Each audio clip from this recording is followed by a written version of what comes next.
Star Network is here. Hold no punches. I'm real revolutionary right now. Support this man, Black Media. He makes sure that our stories are told. Thank you for being the voice of Black America, Roland. I love y'all. All momentum we have now, we have to keep this going. The video looks phenomenal. See, this difference between Black Star Network and Black-owned media and something like CNN. You can't be Black-owned media and be scared. It's time to be smart. Bring your eyeballs home. You dig?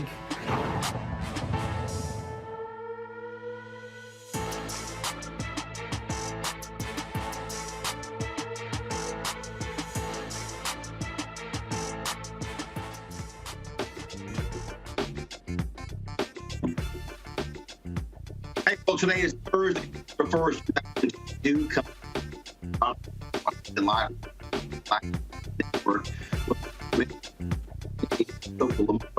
Lumumba on the water. What is the state doing or not?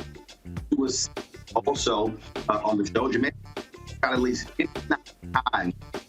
Two Georgia police officers in 2016. His mother's lawsuit thrown out, but for the role of that of the we'll talk to her about AT&T getting the $325 million lawsuit by and who said it's their business for Georgia as well. Plus, the Black grassroots organization looking for breaking away from the Black network will explain what this all means. Also, how much profit the Research Center at the whole of America, but also Americans who said that their ancestors were not in breakdown that particular poll. Plus, President Joe Biden tonight, he was talking about threat to democracy. It is time to bring the funk on Roland Martin Unfiltered. Black Star Network.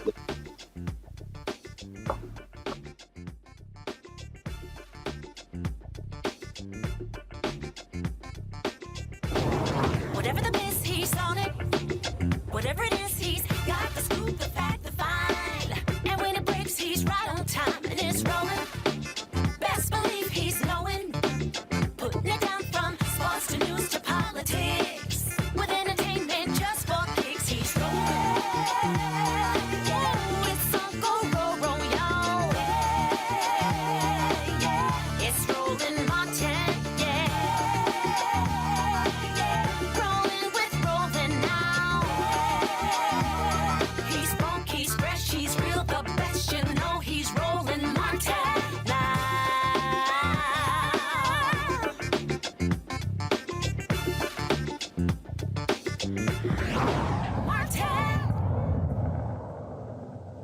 Jamarion Robinson was shot 59 times in 2016 by U.S. Marshals. The initial lawsuit filed by his mother was thrown out. Now, the appeals court has now said that this can move forward. So the immunity did not extend to the shooting an unconscious suspect.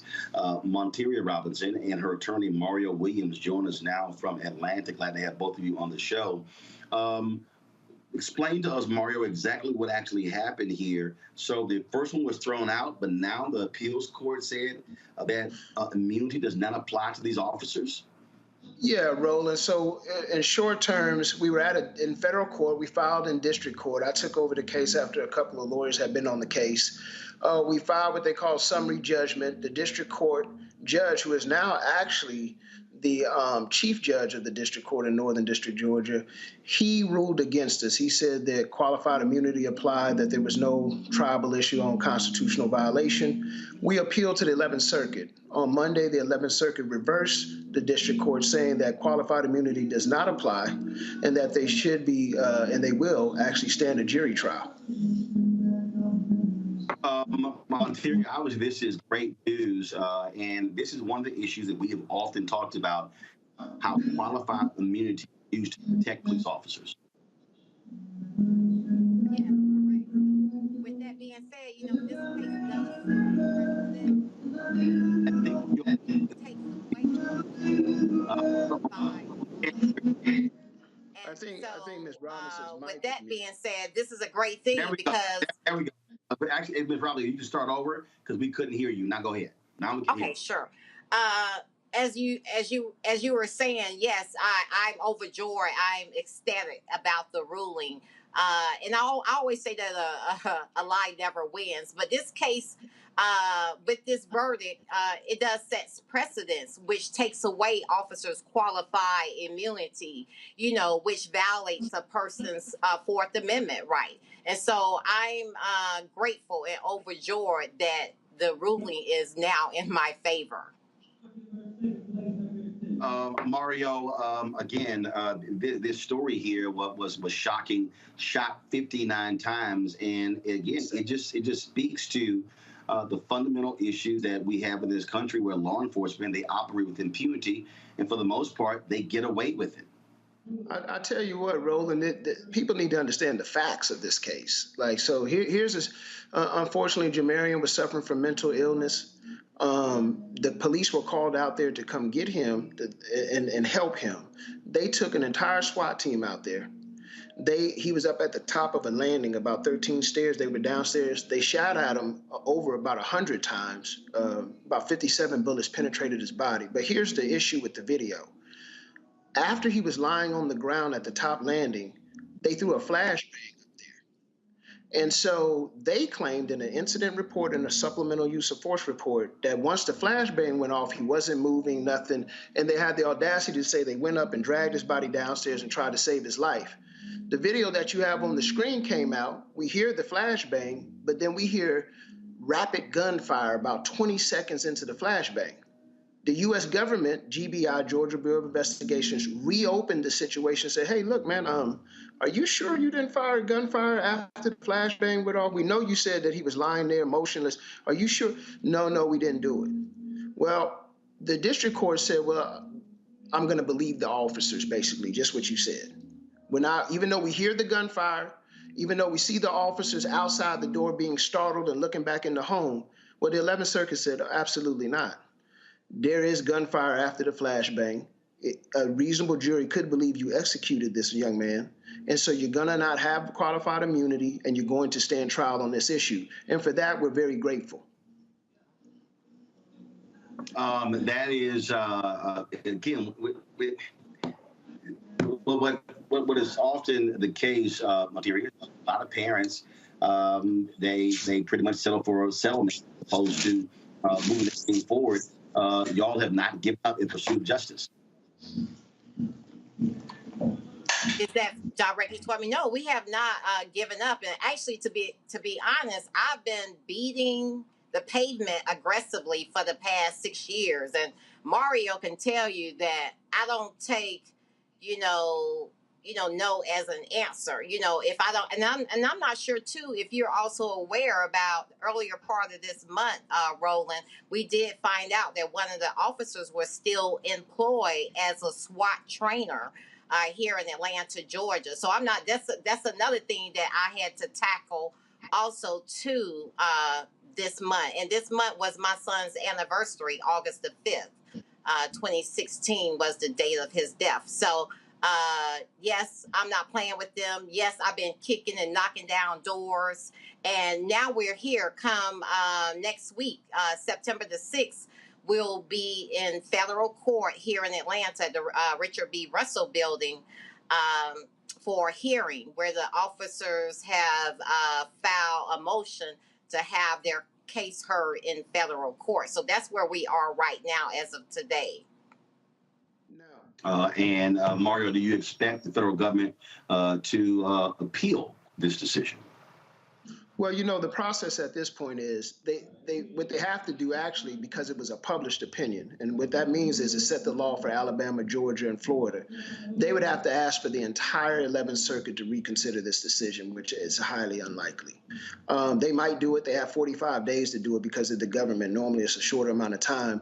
But, Ro, I do want to touch on something for people to understand exactly what Ms. Robinson just said. These officers have been indicted. There's a hearing on their criminal charges next week. So you have a situation where officers were indicted in a criminal case on multiple charges. including a violation of oath of office. You can see the indictment. Yeah, there it is. And the district court still denied Ms. Robinson a jury trial, and it took us to go to the 11th Circuit to get a jury trial on these officers.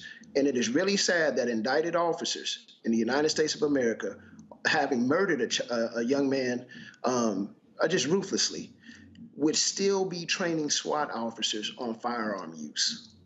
I mean, think about that now. Ms. Robinson found out about it, went out there and boycotted, and suddenly the government officials in that county said, okay, well, we're going to pull him off that training. But this man was indicted after murdering somebody, and he's still on getting paid and training SWAT officers, including firearm use. And I would like to add to that, as Mr. Williams stated, these officers were indicted last year, October 26, 21, on 15 counts. It was Eric Hines, Christopher Hutchins, and Daniel Doe. And Daniel Doe is he died in 2020. But I would like for your listeners to know the 15 counts. So they were indicted on 15 counts, which was 2 counts of felony murder, burglary, aggravated assault, aggravated battery, 2 counts of false statements, 6 counts of violation of oath by public officer, and obstruction of law enforcement. And you got to think about, we pay their taxes. Do me and my family want our tax money going to corrupt officers? No, we do not. Absolutely. Well, we certainly will be watching this case. It's one of the cases that we often cover that details the kind of conduct of police officers. We certainly appreciate it. Ms. Robinson, as well as Mark Williams. Thanks a lot. Thank you. Talk to you soon. Indeed. I want to go to my panel now, talk a little bit further about this. Reese Colbert, Black Women Views, Dr. Greg Carr, Department of Afro-American Studies at Howard University, and will be by Erica Savage, founder of the Reframe Brain. Reese, this is precisely why we were fighting for the George Floyd Justice Act. It was frankly, the reason it's not law is because of Senator Tim Scott, his failures in terms of moving this bill forward, addressing the issue of qualified immunity. Right. I mean, qualified immunity gives people the right to basically execute citizens without any kind of personal civil liability. I mean, these people are looking at jail time. Hopefully they will get convicted of murder. But the reality is that you got to hit them in their pocketbooks for them to really be deterred from this kind of behavior, because we know that a lot of times these cops do get off of their charges. There's a very high bar to clear in terms of intent for police officers who kill citizens like Jamarion. So, I mean, my heart is with the family. I appreciate how his mother is relentlessly and tirelessly fighting for justice for her son and keeping her foot on these people's necks, because it is absolutely unconscionable that a person facing murder charges is still training other people to do the very thing that landed his ass a murder charge in the first place. That is absolutely crazy. And it just goes to show that this is not, something that is against the policy. It's actually what they intend to continue to do to Black citizens. We see this over and over and over again, Greg, where unfortunately the laws are often far too much in favor of police, and the fact that they actually were indicted, but they couldn't have go forward with a jury trial. What the hell is the whole point of being indicted? Well, I mean, as we know, the law works in their favor, and I agree with you, Reese, 100%. Kudos to Ms. Robinson. That is a profile. She's giving us a profile on what has to be done at the point of contact. This was an execution. These patrollers were doing what they are trained to do. Of course, they were training others because that's what they're trained to do. It's qualified immunity technically, but what it is qualified impunity. It's qualified impunity. There's an attitude. Lynn Graham got slapped around today by a federal judge and said he must testify. He said in Georgia in the voting rights case, but he said, well, no, I'm a high-ranking government official. What the hell is that? That's impunity. In other words, you're acting with impunity. In Florida, one of Trump's appointees is saying that she may allow a special master to come in and look at these documents that were taken. He wants her to decide whether or not to extend some form of executive privilege over these documents. The Department of Justice is saying, wait, No, that is unprecedented for a judge to interfere. Well, guess what? He appointed her to the bench, and he's acting with impunity. These cops are acting the way that this culture trains white people to act when it comes to the law applying to them. The law doesn't apply to me when it comes to black people. The law doesn't apply to me at all if I can get to a certain rank. So these, again, finally, I agree with you, Reese. Mrs. Robinson, what she is showing us is how, as we continue to fight to make Senator Tim Mission Accomplished Scott irrelevant and take Joe Manchin and Kristen Sinema with you, while we're working on that end, she, having found out that they were still training officers, she didn't call anybody. She didn't go on approach. She went out there. Guess what? Enough of people do that, and this will end. So, yeah, all support for her, and I'm grateful to you for having that conversation with her and her lawyer, because that's what we need to see more of. And Reese, this is also why when we talk about voting, and again, people, I love these people who keep saying, "Oh man, y'all keep beating that dead horse. Y'all ain't nothing but a whole bunch of Democratic shields, and all you do is suck up the Democratic Party." Folks, who appoints federal judges? That's right. The party in power.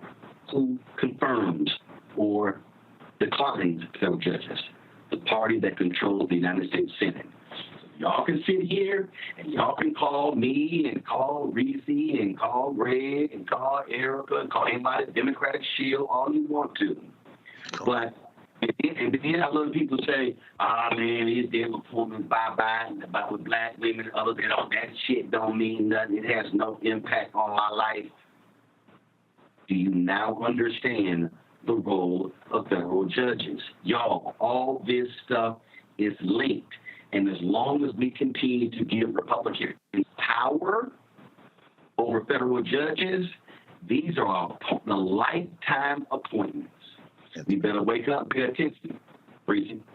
Yeah, absolutely. I mean, you can call me whatever the hell you want to call me. I call myself a problem solver. And the bottom line is the problem that we have is we have near all white prosecutors. We have almost all white male prosecutors, the same when it comes to judges. And so if you want to transform the way that black people are treated in this country and any measure of justice we can get from the so-called justice system, you have to exercise your power. And a lot of people feel good when they abdicate their power. They feel like that gives them some sort of moral authority over those like us who advocate for the slog and the slow work it is. And it would be faster if we didn't have so many people trying to get people to not vote, of actually transforming the system. So, whatever, that's irrelevant. The bottom line is that we have an opportunity in this election, as we do with every election, to continue the work of making sure that Democrats can do more to change the way that this system works for us. We've seen a lot of changes in a lot of areas. If we get a filibuster proof, whether that means eliminating the filibuster or gaining more seats, we're not going to get 60 seats.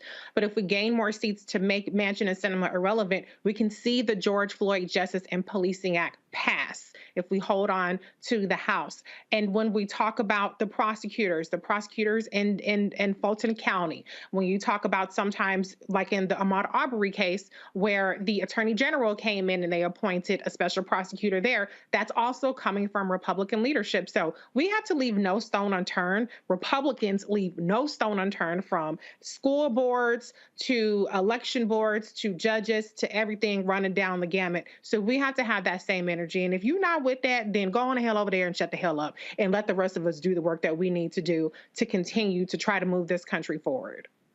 That's right. Indeed. Got to go to break, folks. A lot of stuff we're covering. AT&T lawsuit filed by 3 black men. We'll talk to the 2 black men. We'll talk to the mayor of Jackson, Mississippi. We will also going to talk about in a quick money segment $2 billion on political campaigns this year. Oh, y'all know what they're offering black-owned media is a joke. We'll break that thing. You're Roland Martin Unfiltered from the Black Star.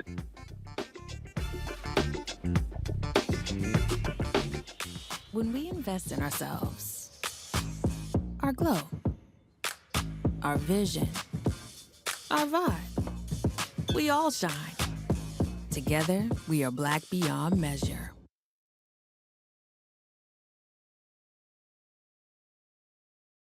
Can you believe the nerve of these Republicans? They only want to block progress for our community. They talk about cutting Medicare and Social Security.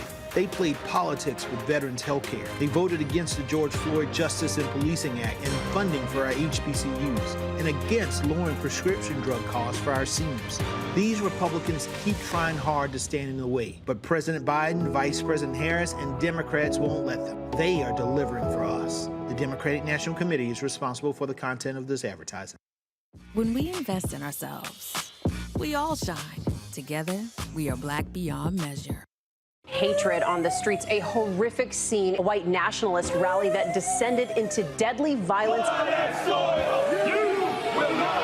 White people are losing their damn minds. As an angry pro-Trump mob storms the U.S. Capitol, We're about to see the rise of what I call white minority resistance.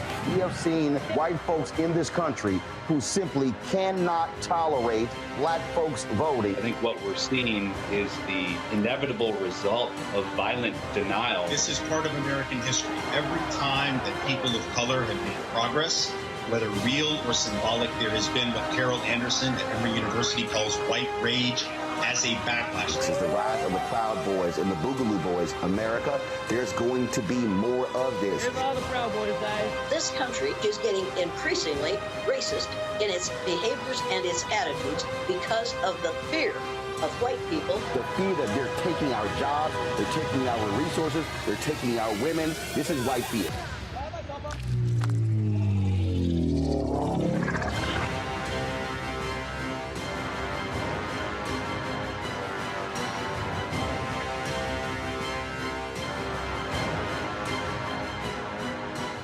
Pull up a chair, take your seat. The Black Tape with me, Dr. Greg Carr, here on the Black Star Network. Every week, we'll take a deeper dive into the world we're living in. Join the conversation only on the Black Star Network.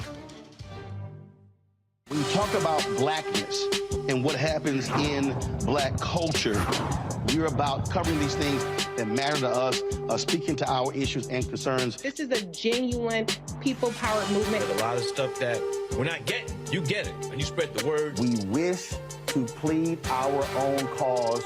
Too long have others spoken for us. We cannot tell our own story if we can't pay for it. This is about covering us. Invest in black-owned media. Your dollars matter. We don't have to keep asking them to cover our stuff. So please support us in what we do, folks. We want to hit 2,000 people, $50 this month, raise $100,000. We're behind $100,000, so we want to hit that. Y'all money makes this possible. Check some money orders. Go to P.O. Box 57196, Washington, D.C. 20037-0196. The Cash App is $RM Unfiltered. PayPal is R Martin Unfiltered. Venmo is RM Unfiltered. Zelle is Roland at RolandSMartin.com. How y'all doing? It's your favorite funny girl, Amanda Seals. Hi, I'm Anthony Brown from Anthony Brown and Group Therapy. What up, Lana Well, and you are watching Roland Martin Unfiltered.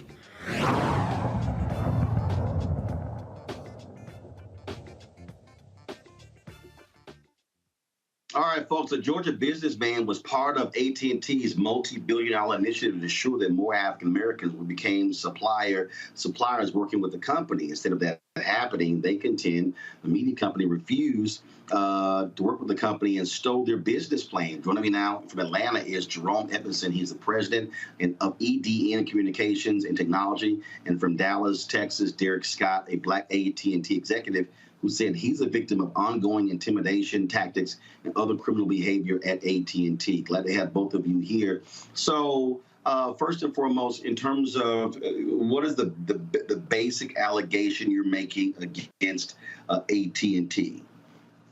Well, Roland, first of all, thank you for having us on your show today. And, you know, when we look at technology in our country and bridging the digital divide, you know, from the 9/11 Commission, the U.S. Department of Commerce made a decision to put out an RFP to make sure that never again in this country first responders would ever have to go without communicating.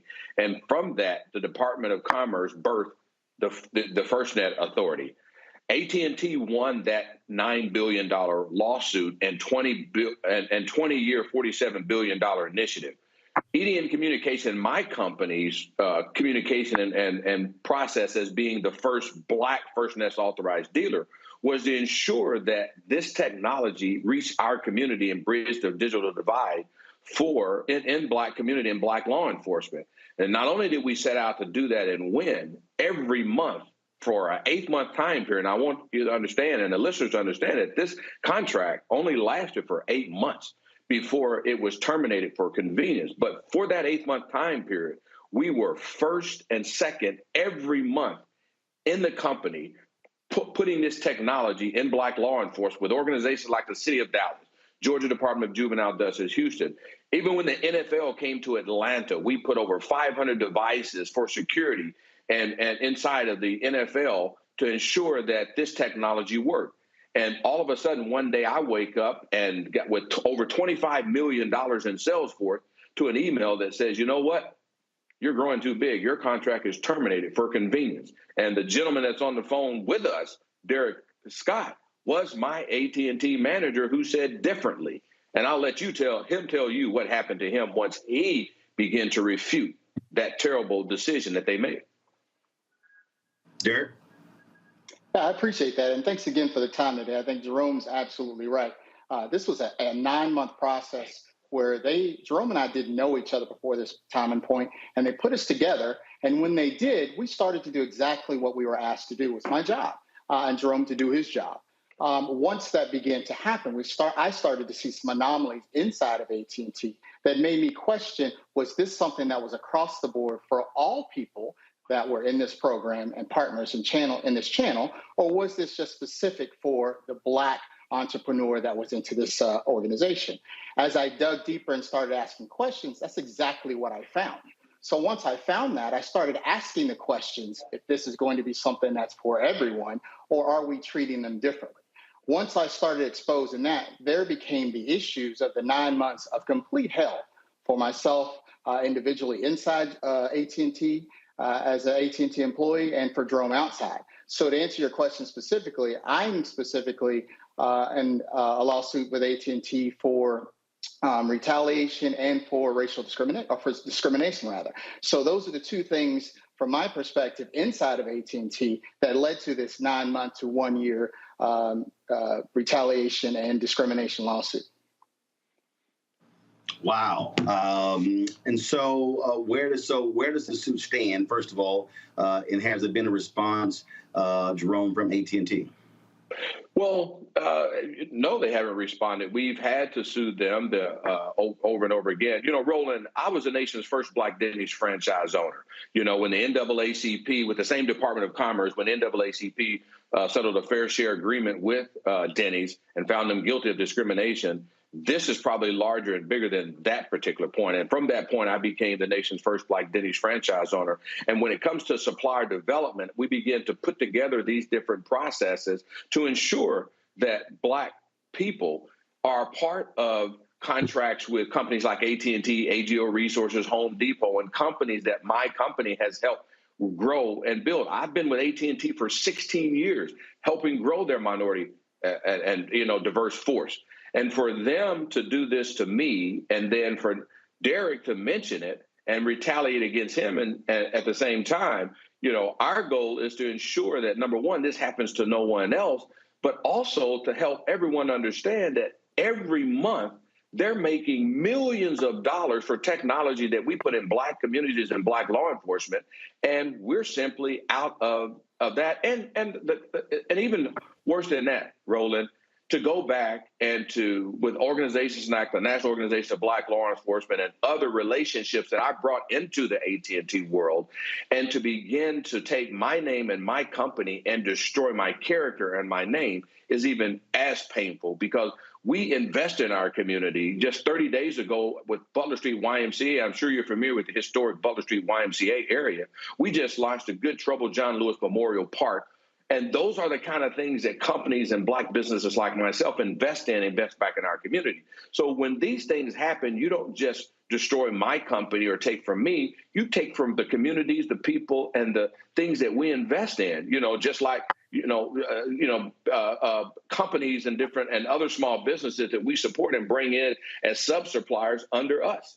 So this is a big thing as it relates to AT&T, and what are they doing about it? Nothing. We've had to sue them for it. We're in court now. They fought to try to move this case to Dallas. We moved it back to Atlanta, and so we're here in court in Atlanta trying to get me paid. I mean, if one thing to get rid of my contract, Roland, but to not pay me and to just say you've got $25 million in sales force over that. You got an 85% success ratio. You took me to the Masters because I'm this great, employee of yours. You put me and my wife on a free trip, gave us free money as one of the top performers in your company. And when it got time for you to pay me the money that you owe me, you get rid of me for a word called convenience. We just can't let that happen to a company like that. The nation's #1 telecom. This reminds me of. First of all, there are several things it reminds me of. And I think back to there was Willie Gary representing some brothers who came up with the idea for a sports complex in Florida. They successfully sued Disney, and they won that lawsuit. And when I think about, look, when I was just talking about going on a break, we got my company got a call today from a firm that's handling the advertising for several political campaigns, and what they put on the table is an abomination. And I'm not going to name the campaigns yet. I'm not going to put the amount out there yet. But let me just say, I damn near get paid that to give a speech. Wow. And the thing that's interesting to me is, and I keep saying this to people, if you want to talk about why we are in the condition that we are in, it's because Black companies are not allowed to be able to build capacity, be able to grow. We have the numbers. We can show how great we do. Joe Anthony, when he had to sue a DDB Worldwide, said they got a $4 billion media contract from the U.S. Army. He said they helped get it, but then once they got the contract, kicked them to the curb.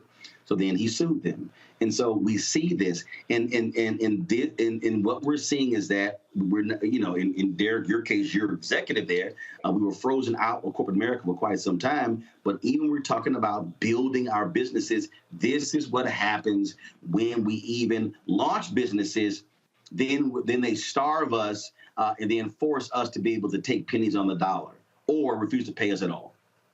You're exactly right, Roland. And not only that, can you imagine being the poster child? AT&T has me all over the country. We're going to spend $3 billion, listen to this word, with Black suppliers by 2020.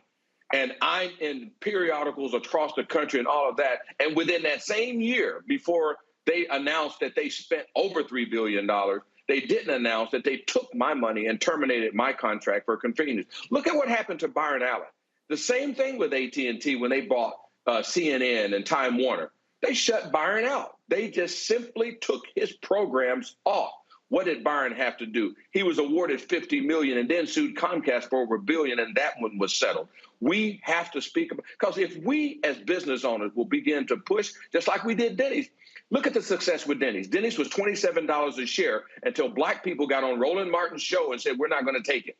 And guess what happened? Those shares went down to 7 cents a share, and I became the nation's first Black Denny's franchise owner and helped other organizations get that. We've got to do the same thing with AT&T and its FirstNet authority, because FirstNet is owned by the U.S. Department of Commerce. This is a Biden administration, and there's a bill that Congresswoman Demings is authoring right now for the renewal of this contract. We need to just call Congresswoman Demings and our Congressional Black Caucus leaders and say, do not approve this next bill, approve FirstNet again until there is inclusion for Black suppliers inside of that. And we need to talk about the dark side of diversity, equity, inclusion. We can't leave the Black out of diversity, equity, inclusion, because that's another thing that we're faced with, white women and all those different things. Nothing against that, Roland, but it's just what we face to face all the time. And then you give us these contracts, you take us from us, and we've got all these employees and everyone else that we're embarrassed and we're out here in the relationships because you can take it and no one says anything.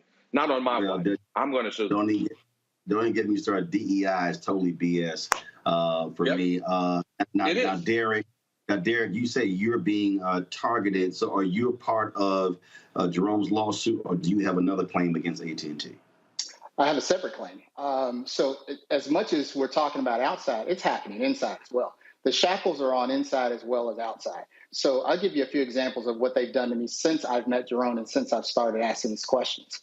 They've done things like put me on a performance improvement plan, even though I made 110% plan that year of 2018 at that point in time, 2018, with 5 of my co-peers of 7 that were under 70%. Had absolutely zero retaliation against them whatsoever and should have been put on a performance improvement plan. What they did in the opposite is help them get through that point. So that happened through the end of 2018 in conjunction with what they were doing to Jerome. They purposely spent time taking my travel away from me, making me do extra work. I spent an extra 40 to 50 hours a week just explaining my daily job on top of doing my job, and I still performed at that job. And what did they do the following year when it was time for a review time? They gave me a 0% raise. Out of the 200,000+ employees that work for AT&T, everyone is required by their own standards to have a performance review every year and a time frame by February and closed out by March and April time frame. They did not do mine at all. I had to end up going to them 4 or 5 different times, filing multiple claims to get them to even open my annual review. When my annual review was finally done, it was July. And what they did in that annual review is they let the manager that put me on the performance plan that should have never happened put negative performance on my review that's still there today. They have taken and ruined my reputation. They've ruined my career. They've ruined my success model. They've ruined my outside reputation within my company. They've taken money from me, and they continue to do so. And the people that are doing this are still in place. This is a systemic problem within the company that continues to happen. And until we do something about it and say something about it and stop these type of oppressions, it will continue to happen. Now, Roland, if you can take this into perspective, this is a young brother here that fought for me. I had no idea that he filed an EEOC complaint about how they were treating me differently. I had no idea that when they came after him, he had to file a second EEOC complaint for retaliation. This is unbeknownst to me. I'm thinking they're attacking me, but this young man was in position to be an AT&T officer, you know, and they gave him to me because they said, well, we think Jerome can work better with a black manager. Okay, I did. We were successful at what we were doing. We're #1 into the company every month. We're beating companies like Panasonic, Dell. Nobody could compete with us because it's true that if we come together as a community, begin to do business with one another, it was law enforcement. We didn't just deploy Department of Juvenile Justice, which was the first net deployment and the largest. We put AT&T University in there. We went in sure and made sure those kids we started Kids That Code, hackathon, apps. We invested into the future of that. They've got years of their partnerships with their own family and so forth and bring them up in the system. But the moment that they sent a letter, an email to the city of Dallas saying that, and I'm in the middle of getting paid, Roland, $1.8 million with the city of Dallas and more. I'm in the middle of getting my first checks on that. They shut it all off and then told the city of Dallas that they don't work with me anymore. The city of Dallas sent an email to them and said, if EDN Communications is not a part of this deployment, we are not deploying. We hired, the chief of police in the city of Dallas at that time, Chief Renee Hall, had a youth organization. We brought those young mentees from her youth organization. Not only did we teach them technology and bring them into this cutting edge technology for law enforcement all over the country, all over America, we made sure that when they graduated, if they wanted to get in that, they could get jobs, they could get hired. You're not just terminating me. You're not just getting rid of my company, taking my money, but you're also taking the future of what I stand for and bridging the gap for the digital divide in black communities. And I can't sleep on that, Roland. I mean, it hurts me that Derek, who is in the process of being an officer inside the company, just because he stood up for me, he is now being blackballed and retaliated and trying to force him out just because he made the right decision. And we don't even want to have a conversation with the people that they shut down and couldn't even call me, Roland, because this was going on. All right, gentlemen, certainly keep us abreast of what happens with both of your cases. Thanks a lot. We absolutely. Thank you. Thank you, Roland. I'm going to bring my panel back, Erica, Greg, and Reese. And Greg, I'll start with you on this one. It's amazing to me, and I post this all the time. I could talk about some bullshit. I could post some bullshit on Instagram, Twitter, and Facebook, and all of a sudden, folk will respond like crazy. And I posted something the other day. I forgot what it was, and I actually, I know what it was. Folk were talking about. They were talking about Nick Cannon and his children, and I said, well, Nick had his 10, Eddie Murphy got 10. And all these folks responded, and what was a trip was, it may have had 500, 600, 700 comments. And I said, you know what, that's real interesting. Because when I post about us not getting access to billions, is 7, 8, 10. And what I keep saying to Black folks, if we are not following the money, that's why we have this segment called Where's Our Money? This is why we are in the situation we're in right now. This is why we are hoping for white philanthropy to give to our HBCUs. This is why our Black civil rights organizations are not funded by us. They're funded by corporate America. This is why they can't be aggressive in going after corporate America in cases like this, because that's who's actually funding them. And so, if folk don't understand, if you talking about America and you ain't talking about the money, you ain't talking about America. Roland, I tell you, brother, I don't have a good answer. I mean, the capitalist system we live in is not defined by countries. It's defined by corporations. And these interlocking international corporations that continue to oppress people globally. Now, how that plays out locally is readily apparent. I mean, this lawsuit, you know, having read the complaint, it isn't surprising, it isn't stunning, but it is, I think, a reminder to those of us who can cut through all of this noise to pay attention. It is a reminder of how power works. You're absolutely right. I mean, to read the complaint and understand that Brother Edmondson avers that AT&T didn't even know what Noble was, didn't realize that Black law enforcement officials through cities like Dallas and Atlanta control over 50% of first responder budgets. And so when AT&T figured out that he had better in than they did, and in the complaint he avers that his sales force outsold all of AT&T's Lily White sales force, they basically decided to cut his throat. I mean, you talk about a move that we should be up in arms about. It was remarkable to see how these white boys just decided, hell no. And so for Dallas to respond as it did, for him to get the venue, continue to be in Atlanta, you know, I can imagine Jerry Jones picking up the phone, talking to his golf buddies at AT&T and saying, we're going to get this N-word out the paint. I don't give a damn what you... And then meanwhile, here we are paying our monthly bills to AT&T, worried about how many kids my friend Nick Cannon has. And we can't get grabbed by the lapels and understand that until we can pull together the one power we do have, if we will actualize it, which is numbers of people, meaning we have to not only support Black news media, we have to listen to what's being said and then think for ourselves. I really don't see a future forward for the American Negro, Roland. I really don't, because we're going to be victims. Right. And Erica, this is when we talk. I was telling someone this earlier.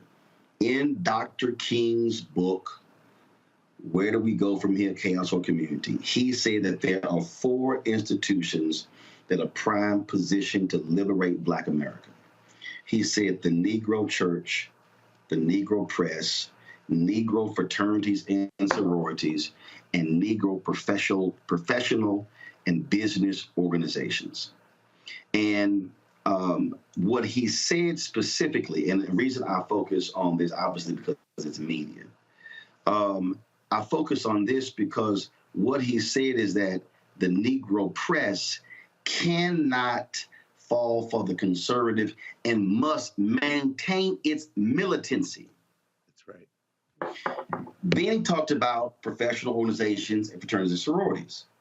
What he's talking about, this is the collective mass of Black people where you can use your power and your leverage to be able to make a series of demands. And so if all of a sudden, that's what Operation Breadbasket was about. That's what Reverend Leon Sullivan was doing in Philadelphia, who introduced that concept to Dr. King, who adopted it as Operation Breadbasket. There were plans to create Operation Breadbasket chapters across the country, separate from the Southern Christian Leadership Conference. As Coretta Scott King said, they killed my Martin when he started talking about the money. And so what I am trying to get these hard-headed Black folks today who keep saying, man, you out here begging a white man for money. Well, fool, you go. What did the robbers say? Why you rob banks? Because that's where the money's at. So part of our deal is we've got to have our institutions, our Black churches, fraternities and sororities, business, professional organizations, and Black media align, asking the question, what a check. I know, look, reparation folk, you trying to get the political people to do that. I'm talking about the money that exists right now. And if we are so fixated, Erica, on bullshit, on housewives, on comedic shows, on laughing and dancing and how many kids somebody have and whatever, then they sitting here going to the bank cashing checks, and then we still sitting here broke as hell wondering why we can't afford to build our communities. And the other thing, you know, a few points which you made there, when we talk about pillars, the first one that you named, Black folks, the Black church, we are the most philanthropic group in this country.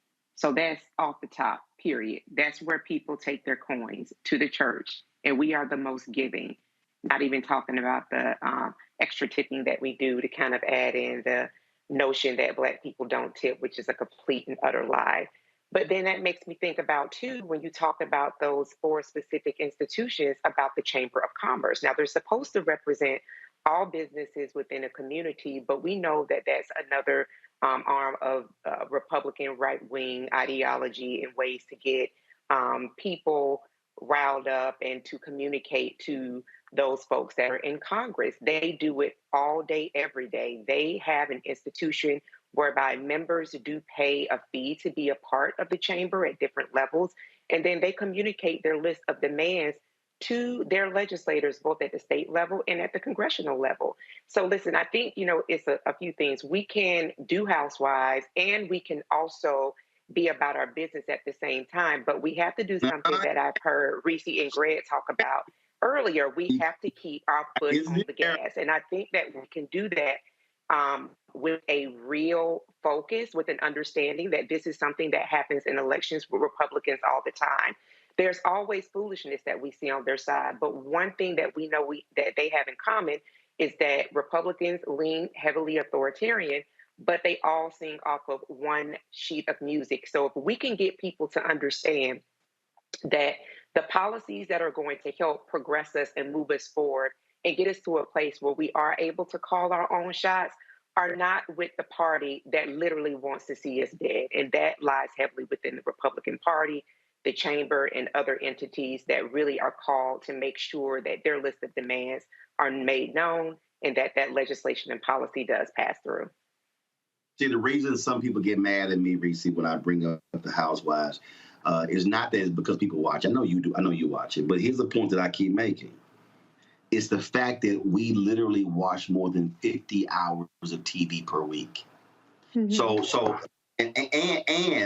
And we are watching those shows on non-Black networks, but we get mad if a Black network put the same show on, saying that degrades our people, but we still watch the other networks. I'm trying to deal with the money.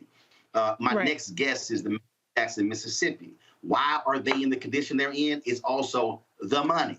When the white folks left with them, when we are deprived of contracts, then guess what? You can't get the money. when we're deprived of city contracts and county contracts and state contracts and federal contracts and corporate contracts and school board contracts, then you literally have no economic infrastructure. So you are left to beg white folks for donations. I dare say this, and this is the thing that I go back to Martin Depp's book on Operation Breadbasket. MLK, they couldn't pay their bills with SCLC. They go to Chicago, and he tells Reverend Jackson, let's go visit these black banks who we help. Reverend Jackson said, let's swing by this house first. He said, Jesse, I ain't got time for that. He said, Martin, trust me. They go by the house, a group of black businessmen are waiting. They hand out the king an envelope that handle the payroll for the SCLC for the next 3 months. Now the king started crying, and he said, this is the first time in our experience this has actually happened. I keep saying to our black civil rights groups, if y'all are fighting a good fight on behalf of black businesses, you're not going to need a $500,000 corporate donation because somebody black could give you $1 million. But that only happens when you free up the contracts. Right. I mean, you know, this story is so layered in terms of the theft of black labor, in terms of the theft of black intellectual property, in terms of the theft of black connections. And we know that it's that much harder for black businesses to even cultivate these kind of networks. And the fact that that this particular company, this small black business, was doing it with taking advantage of networks that are often neglected, like the black police forces, our police unions that he was building these relationships with. You know, this is what happens when it comes to larger bullying monopolies like AT&T. And so first, I want to start off by saying I applaud him. I've said it on the show many times. Black people, be more litigious, okay? Because even if it don't go to trial, you can maybe get a settlement out of the situation. But then I also want to talk about hire lawyers. Right. But I also want to talk about the black manager, because this is another thing that we see time and time again. Last week on your show, you know, one of the topics last Thursday was black doctors being dismissed at disproportionately higher rates. And we know that across corporate America, when black people are in business, the number one way they try to get at you when it comes to shushing or quieting down or retaliating you against raising disparate treatment is they try to make it a performance issue. They do this performance improvement plans to get black people out of these positions of power and to try to cover their tracks. And so the reality is, you know, we have to cultivate our own networks. We have to hold on to those networks so that somebody else can't come in and take advantage of it and leverage it and shut us out. And we have to do what the Dallas police force did in this case, where they said, well, if this company is not part of it, then no deal. We have to stand up for our network, our people, so that people can't take advantage. So there's so many layers to this. But as everyone has said, you know, we got to stick together. We have to take advantage of our power. And then, like Erica said, yes, we can do both with the housewives and with the news. But we got to do more of the news. We got to do more of the political and civic engagement, less of the disinformation, less of the YouTube scholars who lead you astray and pump your head full of non-solutions, but things that might make you feel good because you're not actually out there solving any problems. I'm going to make this last point, and I said this. The political campaigns are going to spend $2 billion this year. $2 billion. I can guarantee you black-owned media will not get 1% of that money. NARAL and Planned Parenthood, they've raised more than $100 million to run ads about reproductive rights. Black women, black women's organizations, Deltas, AKAs, Sigma Gamma Rho, Zetas, Links, Ladies of Distinction, Eastern Star, y'all should be saying how much of that money y'all spending towards black people. Oh, but y'all want sisters to come out to vote. But you ain't gonna spend the money with sisters. The same should be saying for all the different campaigns. Not just the black folks running for the United States Senate, but the question should be asked of Sherry Beasley's campaign, Mandela Barnes' campaign, Raphael Warnock's campaign, Val Deming's campaign, Fetterman's campaign in Pennsylvania, and the others. who's controlling the money? White ad agencies, white political consultants, and what are black people getting? Are we getting the influencer money, or are we getting the media money? Because I'm telling y'all right now, the media budget is bigger than the influencer budget. Yeah. What I'm trying to explain to folk is, I'm trying to walk y'all through what the apparatus is.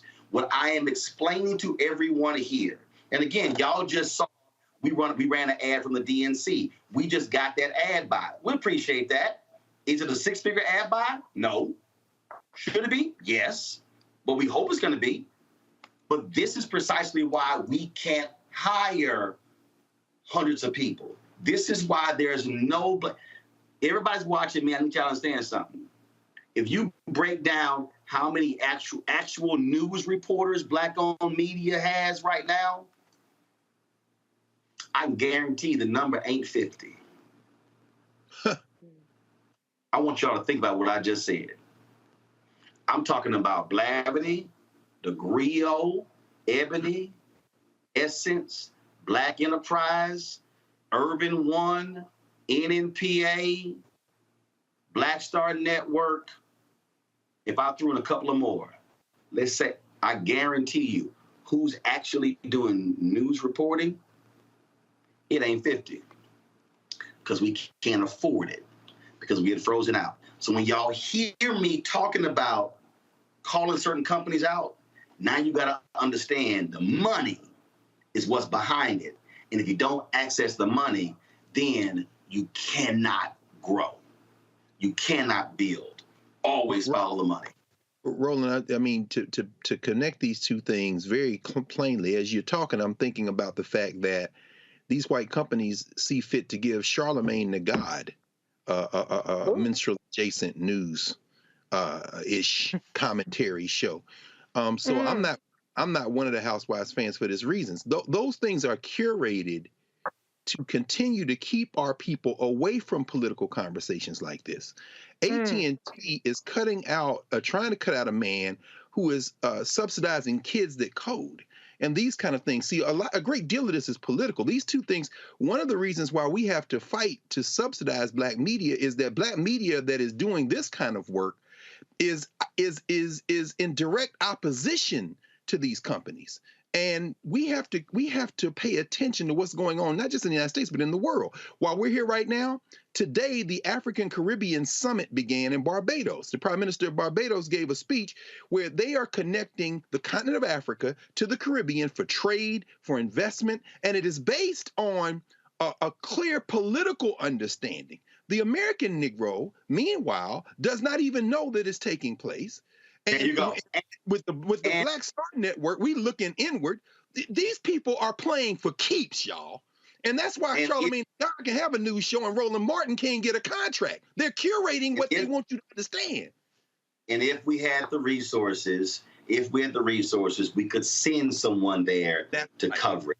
And that's the thing, y'all. That's why I went to Liberia. That's why I went to Ghana. Yes. Y'all, I'm telling you, y'all, it is by design. And we've got to understand the game. Real quick, I'm going to do a quick break. We come back. We're going to talk with the mayor of Jackson, Mississippi. He's dealing with the result of not having the city resources and not getting it from the state and the federal government. We'll come back with Mayor Lumumba right here on Roland Martin Unfiltered on the Black Star Network. Y'all support us in what we do. Join our Bring the Fun Fan Club. Your dollar, if possible. Look, we're trying to get the corporate advertising. But bottom line is, it ain't easy. And the political funds, there's no reason in the world we shouldn't have at least $2 to $3 million in political advertising this year. We don't even have 1% of that. Download, first of all, check out money orders with P.O. Box 57196, Washington, D.C. 20037-0196. Cash App, $RM Unfiltered. PayPal is R Martin Unfiltered. Venmo is RM Unfiltered. Zelle is Roland at RolandSmartin.com or that RolandMartinUnfiltered.com. Back in a moment.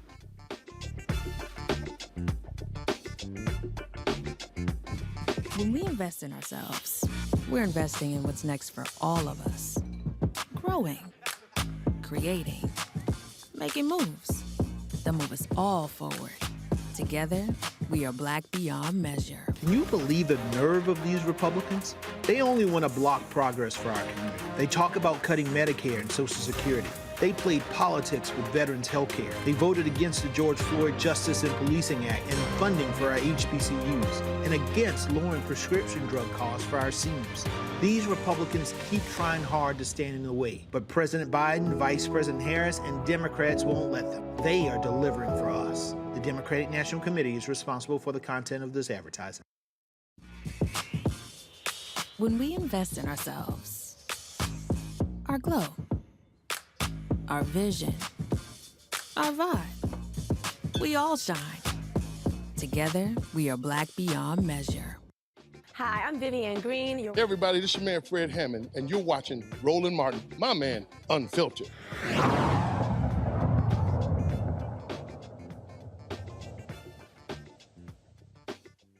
Why does Black-owned media matters? Because we have been covering the story of Jackson, Mississippi all week. We live streamed the mayor's news conference on yesterday. We reran that whole news conference during yesterday's show. We are not going to operate like mainstream media. Give it about 30 seconds or 1 minute. That's why we're staying focused on it. Jackson, Mississippi is a majority Black city, 80+%. The mayor is Chokwe Lumumba. He joins us right now. He has been on the forefront, keeping his residents abreast of what's happening there. Mayor, always good to see you. Glad to have you here.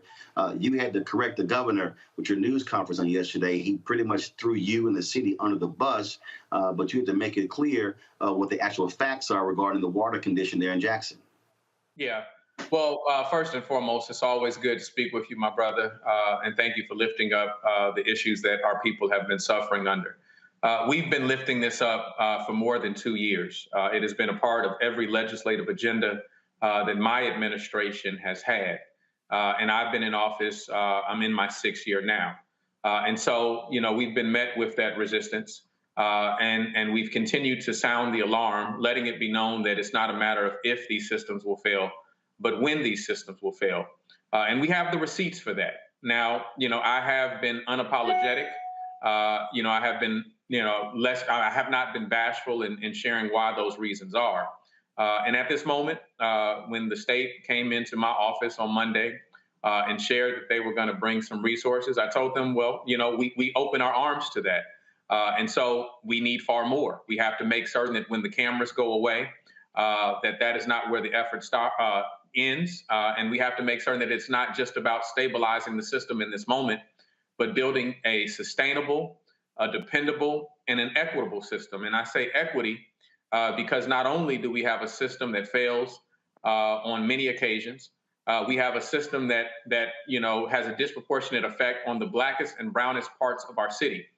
In South Jackson, the areas that are the furthest away from the water treatment facility and at the highest elevation, people have recognized that inequity.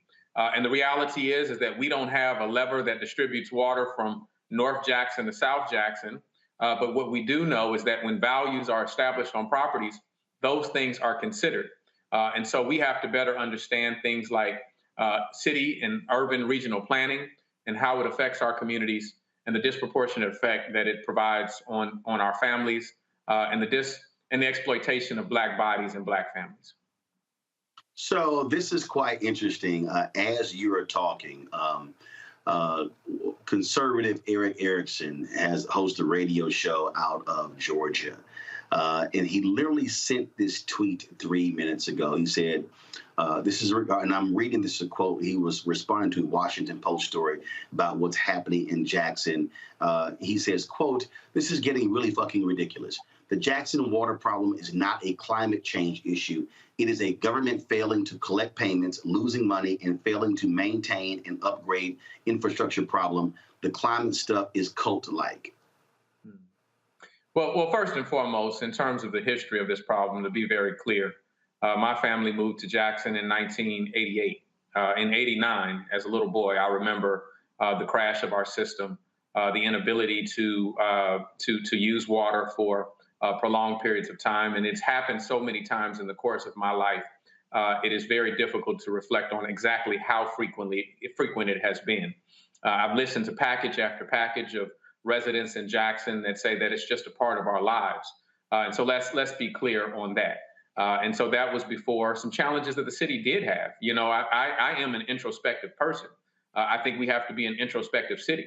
And one of the things my administration has attempted to correct is the exploitation of a international corporation that came into Jackson before I took office and installed meters that didn't work and stranded bills and further crippled the financial conditions. And so it's just not, this picture of incompetence that is attempted to be displayed. It is the exploitation of Black communities time and time again, which is part and parcel of what we're talking about. When we talk about, what has had and what has led to this system, there certainly is a role for climate change to play, has played a significant role in this. We're experiencing hotter summers, colder winters, and more annual precipitation. What that has led to is, issues of a flood that is bringing in water of a different chemistry that complicates the treatment process of our water treatment facility, such as what has happened today. It has led in the summer when we're dealing with Mississippi heat, clumping in the soda ash that we must distribute into our system and unevenly falling into the system, and a need to weatherize it. 2 Februaries ago, when it made international news that Jackson was in this situation at that time, when we suffered a winter storm that debilitated our system. It froze raw water screens. We had an inability to get water in the plant. Therefore, we had an inability to get treated water out of the plant. These are things that we have the receipts on. These are the things that I've been screaming for years. I said that Jackson is actually the poster child for the infrastructure needs of our country, and it's far past time that we invest in it. Questions from our panel. I'll start with you, Reese, for the mayor. Hi, Mayor. Thank you so much for being with us. I've been hearing some rumblings about part of the reason that funding is kind of being withheld or kind of held in limbo from the state is because of trying to get leverage for taking control over the airport in Jackson. Do you believe that that has any kind of bearing on the lack of funding that has gone your way from the infrastructure package? Or do you think, what do you think should be done in terms of those negotiations? Yeah. So I will say that there has been an ongoing fight for us to maintain control of our airport, an airport that our city invested in, an airport that largely our decision of where it was located at the time it was built has worked to the benefit of surrounding communities. In fact, we housed our airport in an area right outside of Jackson called Rankin County, whereas conventional wisdom at that time would have said that we should have put it between Jackson and Vicksburg because those were the more densely populated areas. And so as the surrounding communities have grown, they now look in a vile way towards Jackson and talk about how they want to build around it. The effort to take over the airport has nothing to do with the facility or how it runs. In fact, Jackson is enjoying record service at our airport. We are one of the only cities that are offering more flights or more carriers since the pandemic than prior to the pandemic. And it's largely led by a nearly all Black commission that is doing an amazing job that took the airport out of the red and brought it into the Black. These are the narratives that aren't being told. And so there has been an effort to take over the airport, not only for the contracts and things that we certainly know that an airport can provide, but because the purchase of land that the Jackson Airport sits on is pristine land that can be developed, some of which is incorporated as a city of Jackson, and we can benefit from tax revenue, some of which is either unincorporated or incorporated in surrounding cities, but are certainly areas where we can have long-term leases that work towards the benefit of our airport. We certainly know the story of the Atlanta airport and how Black wealth was built upon that airport. We want to take advantage of that too. And so, yes, this has been a fight that we've been a part of. Yes, I have had struggles with certain state leadership that have offered to buy our airport for $40 million. And my recommendation or my statement to that was, if I were to do that, I must be dumb and cheap. And so I'm neither. And so we're going to protect our institutional assets. But at the same time, my primary focus over the last couple of days has been centered around how we restore water. And I have been working in a coalition because the time demands that coalition. But there are longer standing questions about how we maintain control of our water system. and all of the resources. I'll say this last, is that the principle by which I guide my life and the principle by which I govern is one of self-determination. And so we want to make certain that we control our resources for ourselves and for the benefit of our communities. Can I just say the reason I asked that too is because I just want to be clear, and I'm glad you clarified it, that this is not a matter of trading one for the other, because I don't want anybody to blame you or the leadership in Jackson for what's happening with the water treatment plant because of, you know, whatever kind of shady business is going on. So thank you for clarifying that. No, thank you. Thank you for asking the question. Let's go to next, Greg Carr. Thank you, Roland. And hey, Brother Mayor, it's always good to see you, brother. Love and strength to you and the family and everyone there in Jackson. And of course, looking forward to this being remedied. Although one thing I can't say, though, is wishing Jackson State good luck in some September the 10th when we meet y'all in Memphis from Tennessee State, brother. We got to get that Southern Heritage Classic. But, you know, brother, one of the things that came up, there was a New York Times article today that talked about, you know, the $50 billion in the Biden administration has set aside for climate work. And I know that you've talked to the president. And one of the things I want to ask you based on that article was this. They're saying that applying for some of this money might require a special staff person coming out of the city of Jackson to apply. And there were a couple of federal programs that the Times notes. It isn't clear whether or not the city of Jackson applied. So the question I have is this. Are you being blocked by this governor, this legislature, when it comes to applying? The Mississippi Emergency Management Agency, the same people that are claiming they're trying to give you help now, have they been helpful in the city of Jackson trying to apply for some of the money that is available, even in the infrastructure legislation that passed? And again, brother, best of luck, and we're all supporting you in anything we can do. It's always good to know that you're on the case. Well, I appreciate it, brother, and the feeling is mutual. It's always good to see you and talk to you. Well, first and foremost, there are many layers to that question, and the answer is in like response. So first and foremost, in terms of the federal dollars that have come through the state, we have not received any of that money. The portal in order to apply for ARPA funding that was sent to the state literally just opened today. And so we've been pushing back on narrative saying that, well, Jackson hasn't applied. Well, our legislative requests have always been consistent that we're asking for that federal money.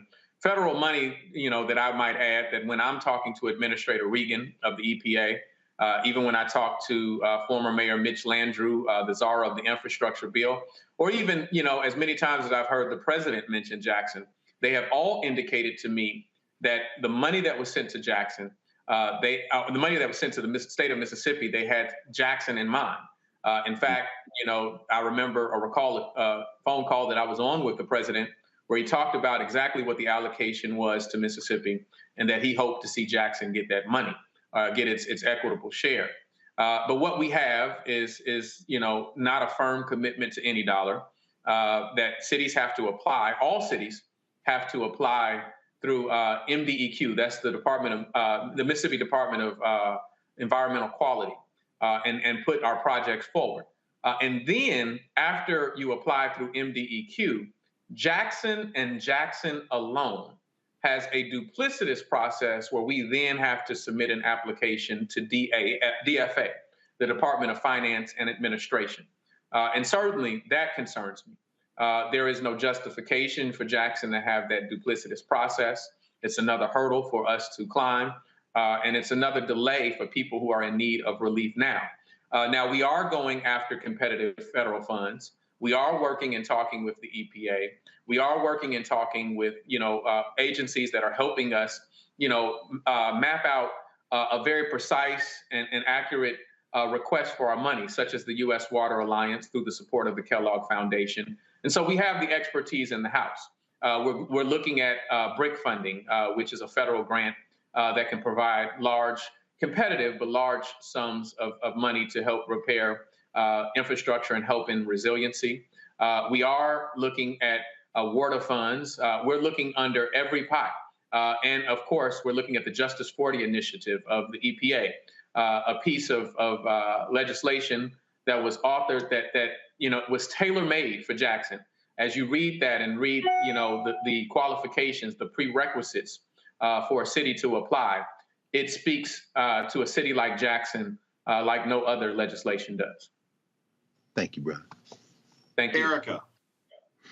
Hi, Mayor. I'm so glad that you can be with us today, and I echo sentiments of my colleagues around thinking about Jackson, Mississippi, and really praying for quick remedies. My question is around we've read and seen, and you shared with us that Jackson, Mississippi is 80%, about 80% Black. And this month, September, is Suicide Awareness Month. And just thinking about the brain being 80% water, our bodies being about 60 to 75% water. Water is an essential element within us and around us. So with this environmental racism, I would say that you and your constituents are facing, do you have the necessary support in place? And has your law enforcement, your teams, have they been briefed that, if they see some activity around people who may be suffering with mental illnesses, to not be so quick to use force because of what you all are experiencing right now, which is a water crisis? Well, the simple answer is no. We do not have all of the resources to contend with the challenges that our families and communities are dealing with. These are cycles of humiliation that cities like Jackson find themselves in. Yes, our police department does receive training in terms of how to deal and de-escalate mental health issues. Is it sufficient? No, absolutely not. We're talking about an occupational culture that's a difficult thing to break. And the reality is that our response to these challenges should not merely just be a punitive response, should not be exclusively a policing response. What we are attempting to create in our city is under the mayor, the office of the mayor, is an office of violence prevention and trauma recovery. In that office, not only are we looking to coordinate with violence interrupters and credible messengers and the like, but also we want to see a one-to-one. For every new officer we bring in, we want to bring in social workers. We want to bring in mental health professionals.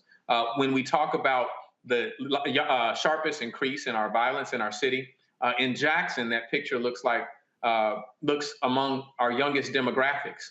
We believe that as we have had to make the choice between a bad decision and a worse decision in the midst of a pandemic, we have often taken young people out of the institutions in which they thrive. And that has resulted in some negative consequences and negative relationships and young people taking permanent solutions to temporary problems. Instead of just making that a police response and substituting policing for parenting, what we're trying to do is also lift up curfew centers, centers where, when we see a young person that is out past a time that is a threat to them or a threat to community in some other way, instead of arresting them when often criminal activity has not ensued, let's take them to a place where we can remediate what is the actual root cause that has them wandering on the street in the first place. Those are the type of holistic responses that I think that we have to incorporate in our communities. And that's what we're trying to do in Jackson. And I thank you for sharing that, Mayor, because I just wanted to tie the current crisis in with also mental health as well. So thank you for sharing that. Thank you. Mayor, we certainly appreciate it. I am here in Houston. Your fellow mayor, my alpha brother, Sylvester Turner, they're having a water drive tomorrow for the folks in Jackson. It's taking place from 7 to 12. And I'm sure there are other mayors across the country who are doing their part to help you and the folks in Jackson, Mississippi. Well, I appreciate it, brother. I like how you slipped in that alpha brother thing. I like to say shout out to the Kappas as well. That's one. I didn't miss that earlier comment about Jackson State. So we're no longer even going by Jackson State. You can just call us Jackson. Y'all know who we are when we're coming, right? Just keep in mind, Mayor, you talking to an alpha there as well. So as always, Kappa. Good seeing you, my brother. Good seeing you. Love you all. Thank you very much. All right, folks, got to go to a break. We appreciate the mayor joining us. And let me say this here, y'all. What you just witnessed is why Black-owned media. That wasn't a 2 or 3 minute conversation. We wanted to give the mayor the space to be able to talk about it. Yesterday's news conference was 28 minutes. We ran all of that. And so this is why Black-owned media matters. So this is why y'all got to download the Black Star Network app. This is why you got to tell your friends and family. Because I'm telling y'all right now, mainstream ain't covering none of this. You're not going to see the AT&T story. You're not going to see that Jamarion Robinson story. You're not going to see that kind of conversation with the mayor and even the rest that we got here on the show. And so that's why we do this 2 hours a day. We go a bit longer sometimes, late today, having some serious technical issues, which is also part of the deal when it comes to resources, being able to upgrade our infrastructure. And so, folks, download the Black Star Network app, Apple phone, Android phone, Apple TV, Android TV, Roku, Amazon Fire TV, Xbox One, Samsung Smart TV. Support us as well, folks, with your resources. We're working right now feverishly by January to launch a 24-hour streaming channel. We want to be able to expand our news coverage, but we can't do it without the resources. That's P.O. Box 57196. Washington, D.C. 20037-0196. Cash App, $RM Unfiltered. PayPal, R Martin Unfiltered. Venmo is RM Unfiltered. Zelle is Roland at Martin.com.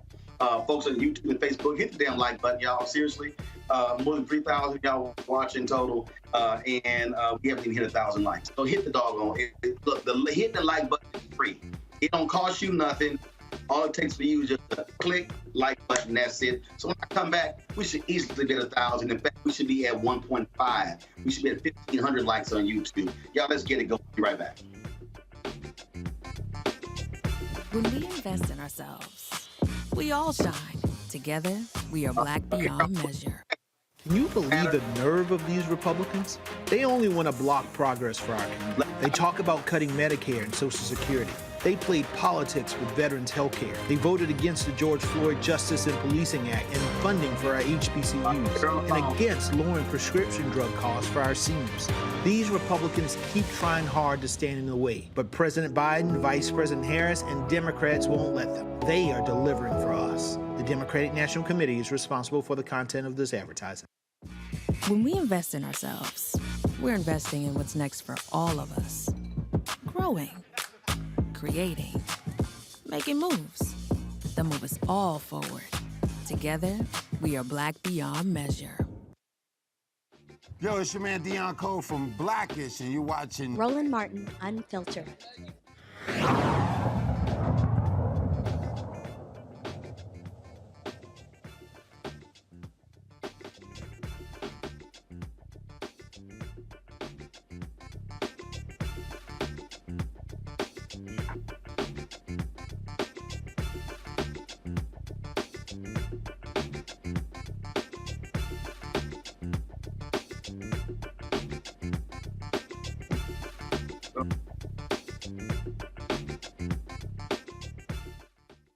Folks, the Black Lives Matter organization has been in a state of flux over the last couple of years. From the moment they announced the $90 million they had received in the wake of the death of George Floyd, they have been under intense criticism.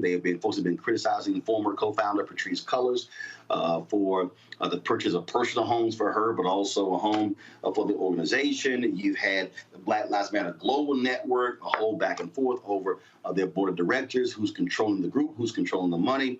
Well, today, the Black Lives Matter grassroots announced, in essence, that they are separating themselves to fully explain this.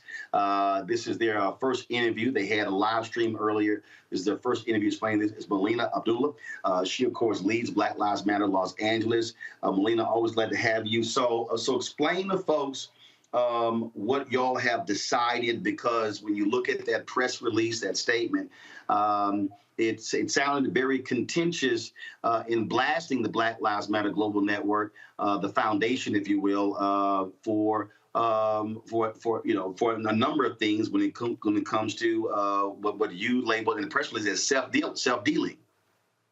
Absolutely. So not only are we publicly making sure that people understand, or doing what we can to make sure that people understand that the Global Network Foundation is in the hands of a highly paid consultant who earned, according to their own reports, won't say earned, I should say given himself contracts, according to his own reporting, of $2.2 million at the beginning of 2020 alone. Right? So we want to make sure that we distinguish ourselves from them, that we are separate from them, but we're also suing them. We filed a lawsuit this morning.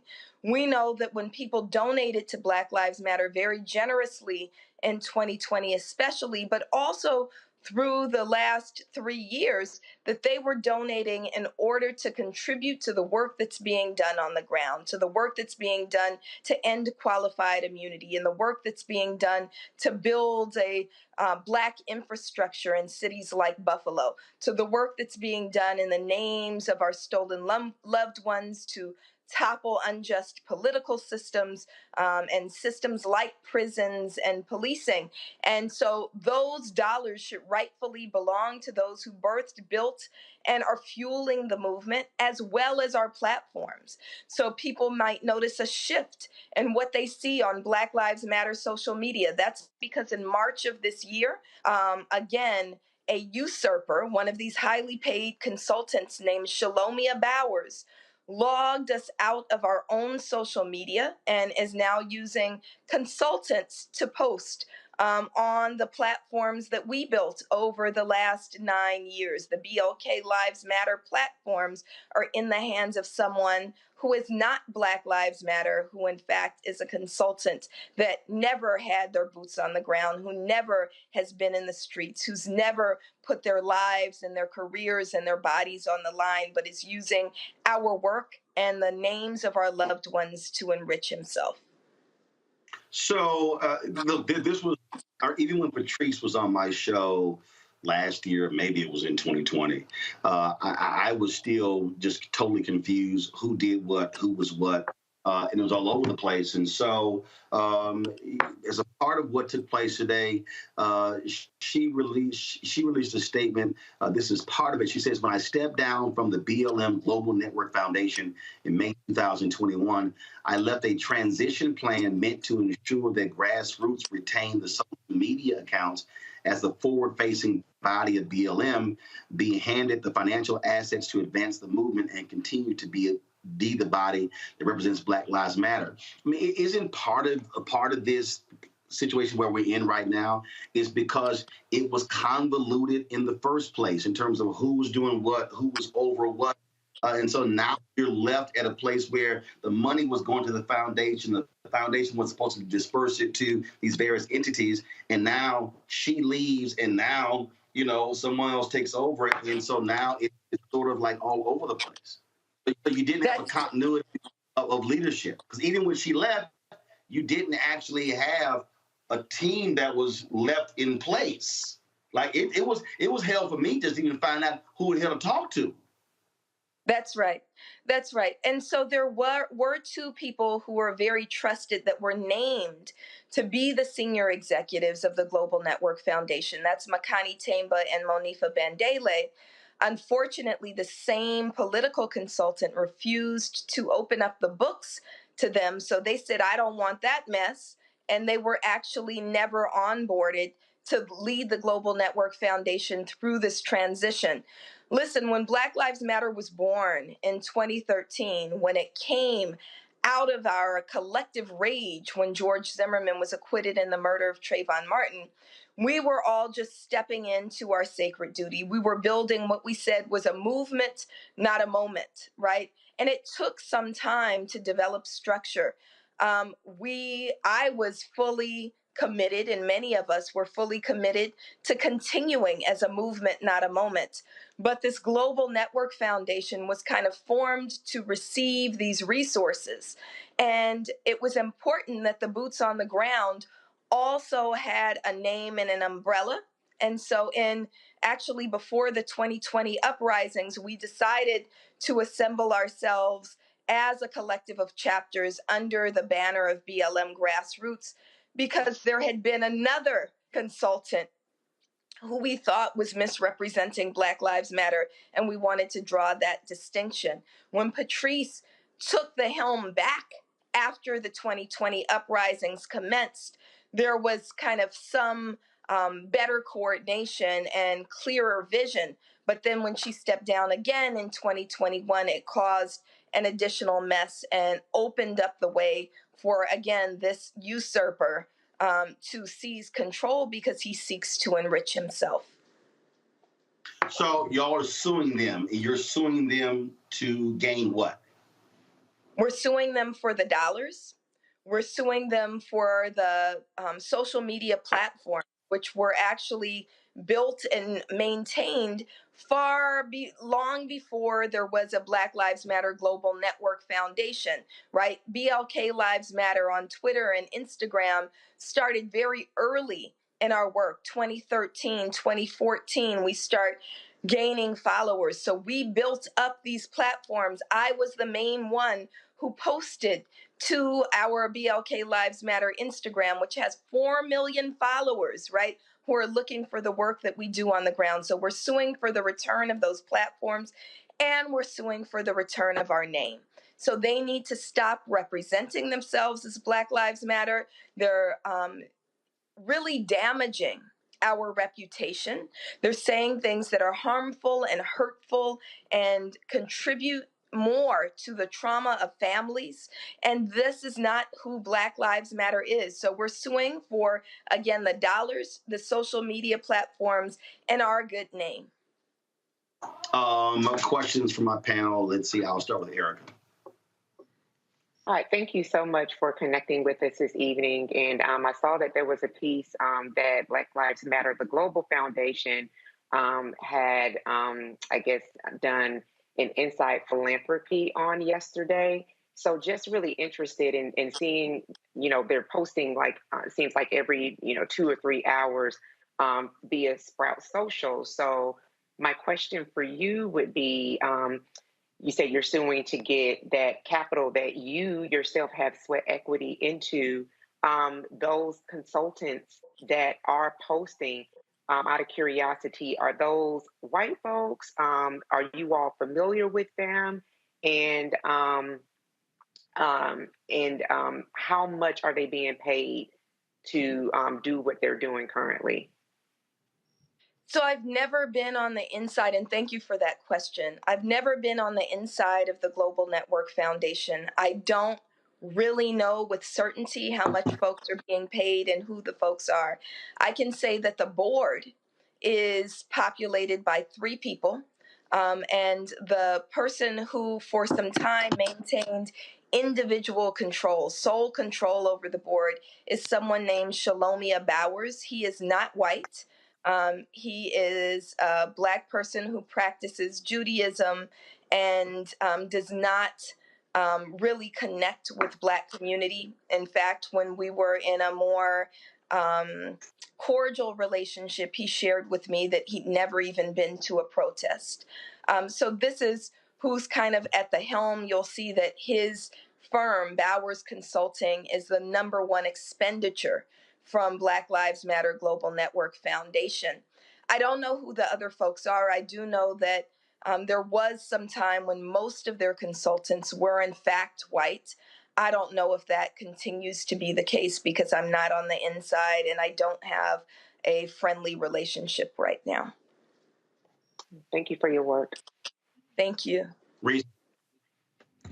Thank you, Melina, for being here. I do recall, and Roland probably remembers this, that these board members were on the show, Roland specifically, in May, and it seemed a little inadequate, the kinds of reforms, I guess you can say, they were putting in place. For me, though, I'm still quite confused as to what the structure is, how any particular entity has claim over that specific entity, for instance, with the Black Lives Matter grassroots versus the foundation. It seemed like at the time back in May, this was done to create more transparency, but it seems like it's created more confusion. So I guess let me ask you, going back to the initial kind of reforms that were announced, the quote unquote transparency center that they put out there, were you in agreement at that time with the reforms that were made? And then the other question I have is just, where's the paperwork? I see the website, but I just wonder if there's some sort of legal paperwork behind this that kind of could help square some of this away, or is that what the purpose of the lawsuit is to try to establish that kind of documents beyond just what's on a website? Right. So that is the purpose of the lawsuit. And thank you for that question. Let me say that the Global Network Foundation can't even spell transparency, like quite literally. If you go to the Black Lives Matter Instagram, they have a post now that says transparency, and transparency is literally misspelled. So the idea that they're being transparent in itself is a lie. The last thing that they reported was as of June 30th, 2020. We don't know what Bowers has paid himself since June 30th, 2020. We know that first reporting period was $2.2 million. We know that there's many other expenditures that went to, again, these highly paid consultants, but we don't know where those dollars have gone. The lawsuit will be helpful in demanding information. There we go, misspelled transparency. Yes. Greg.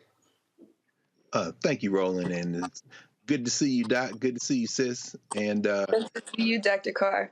always, and I'm sorry about this. I mean, we're seeing the influence of foundations in the reparations movement, for example. All of a sudden, here come the money, and we know when the money comes, the problems are soon behind. You got forces trying to shape this.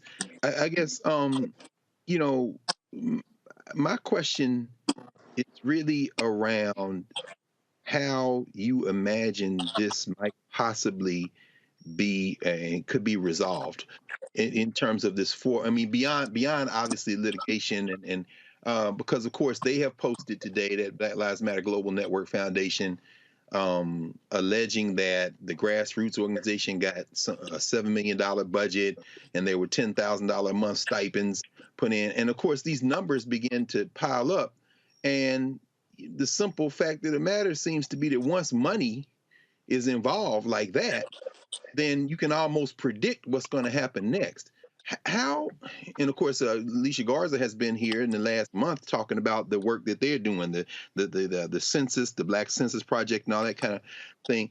How, and given your long experience as an organizer, as a thinker, as an academic, as a sister in the street doing this struggle work, what would be the best case scenario in terms of trying to figure out a way to achieve some form of operational unity? Is this a matter of one or two people that just need to be taken out of the process in your mind? I mean, I don't know. I'm asking.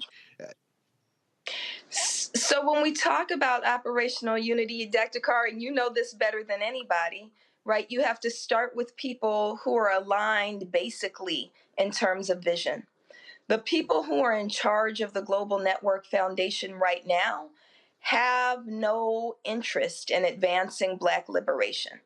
What they have an interest in is lining their pockets. And so we absolutely have to move them out of the picture.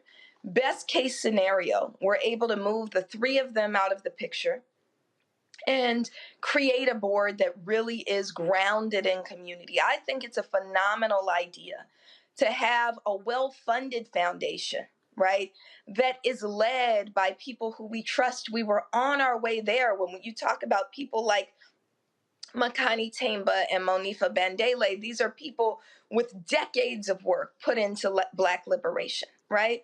Yes. I think it's a phenomenal idea for them to have charge of dollars that can be used for Black liberation. They can do that work. We can set up a foundation in a way that's self-sustaining, right? Where you give a percentage of the foundation away, you grant it out. You grant some of it to Black Lives Matter chapters, and you grant some of it to other Black liberation organizations every year, sustainably, right?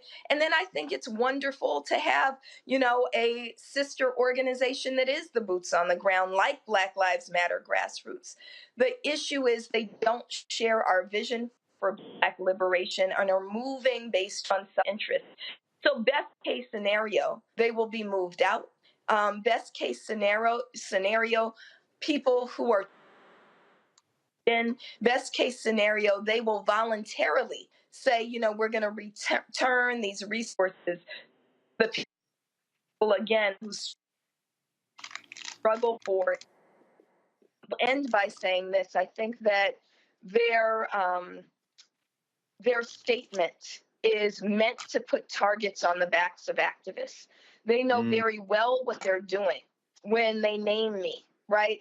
This is not a fight between Melina Abdullah and Shalomia Bowers, right? This is a fight between those who are boots on the ground that include me, but are not only me. They're the hundreds and thousands of activists who put in work every day versus, again, highly paid consultants who line their pockets based on the work that we put in. And standing with us today during the press conference were dozens of families, the family of Stephon Clark, the family of Andrew Joseph III, the family of Grishario Mack, all stand with us. The family of Jacob Blake and Breonna Taylor stand with us.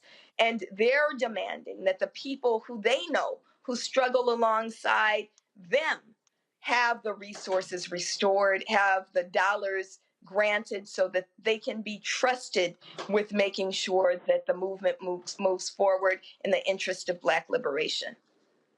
Okay, so I'm gonna try this again. So you have the Black Lives Global Network, which is the funding conduit.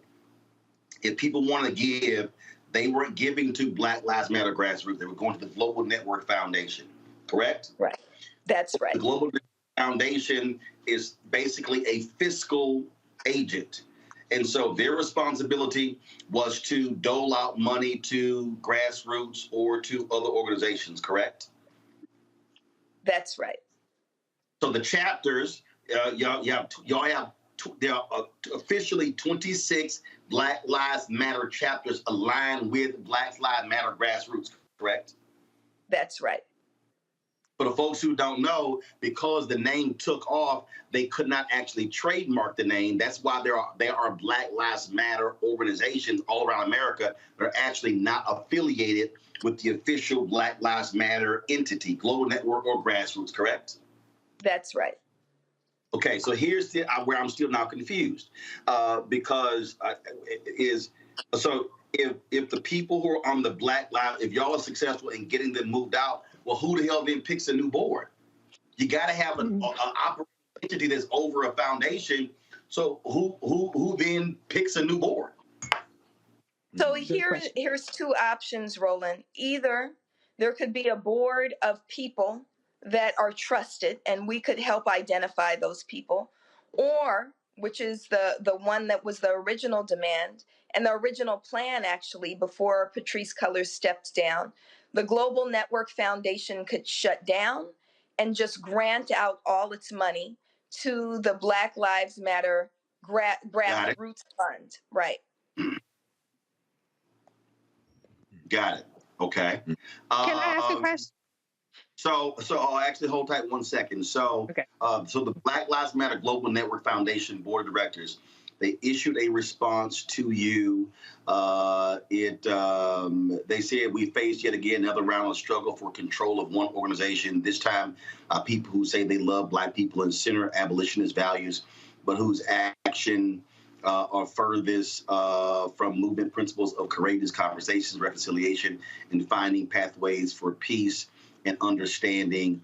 And then it says, as the newly assembled Black Lives Matter Global Network Foundation Board of Directors, we were onboarded to bring the organization into compliance, and along the way we have done our due diligence to honor the vision the founders left behind. They said, we, the board, have zero interest in taking significant time away from our work towards building a solid, trusted foundation. We're focused on the future.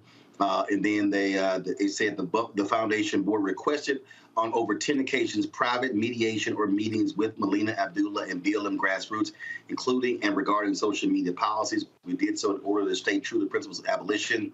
But Melina and BLM-GR ignored or refused our offers. Is that true? No, that's a blatant lie. And in fact, we have a letter requesting that of them. So this is a classic case of gaslighting. We have receipts that can demonstrate that as early as March, we said return the social medias and we can mediate everything else. That was written by our attorney of record at the time, George Fothery, and it went unresponded to. And there are many, many subsequent requests to do that. They say that you, they say that you take issue with, quote, not being given control of all financial assets and the social media accounts. They also say since Patrice's departure, quote, Melina Abdullah and BLM grassroots have sent threatening letters and attacked the livelihood of BLM GNF's board members directly. Not only have they demanded the resignation of current BLM GNF leadership in efforts to seize the financial resources of BLM GNF via intimidation tactics, but they have quite literally forced the firing of a BLM GNF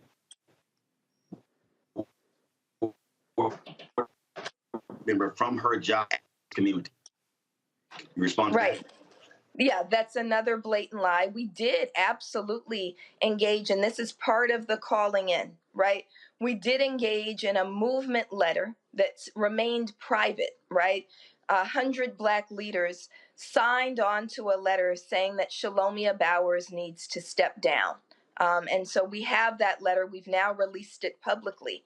But it's signed by 100 movement leaders, including Makani Temba, including Monifa Bandela, including people like Ashley Woodard Henderson and Rukia Lumumba and Pete White and movement elders like Hank Jones. And so we did that privately. It became public today, but until then was not public. So what they're saying is a blatant lie. Just two more. They said, lastly, BLMGR and Melina Abdullah read a press statement claiming that Patrisse Cullors created a transition plan giving all of BLM GNF's assets to BLM grassroots. That is absolutely false. In fact, that statement in the press release was recanted by Patrisse and her team. No such plan exists or ever has. She said, in fact, when Patrisse Cullors stepped down from being the sole decision maker, executive director, and sole board member of BLM GNF in June 2021, she appointed a 5-person leadership council. So she did appoint a 5-person leadership council. That part is true. It is true that they did not want the statement that was approved by Patrisse yesterday morning released. And part of that is because of her legal fears. There is a transition memo, which I have a copy of. And so, again, we have receipts. And so, you know, at no time, my mother and my grandmother always say, if you lie, you'll steal. If you steal, you'll kill. Right. So it scares me away from lying. And so most people, even my enemies, will say she doesn't lie. So there are no lies. But those who steal probably lied first. And so I want to be very clear that there was a transition memo, and there is a transition memo, and we have copies of it.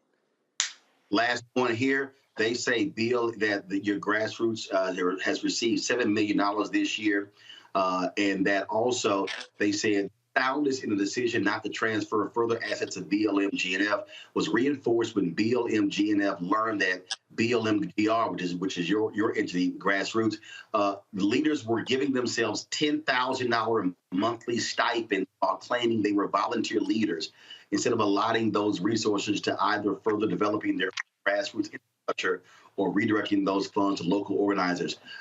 Is that true or false that the Black Lives Matter grassroots leaders were giving themselves $10,000 monthly stipends? That's an absolute fabrication. I don't even know where they get that from. So that's absolutely untrue. Okay.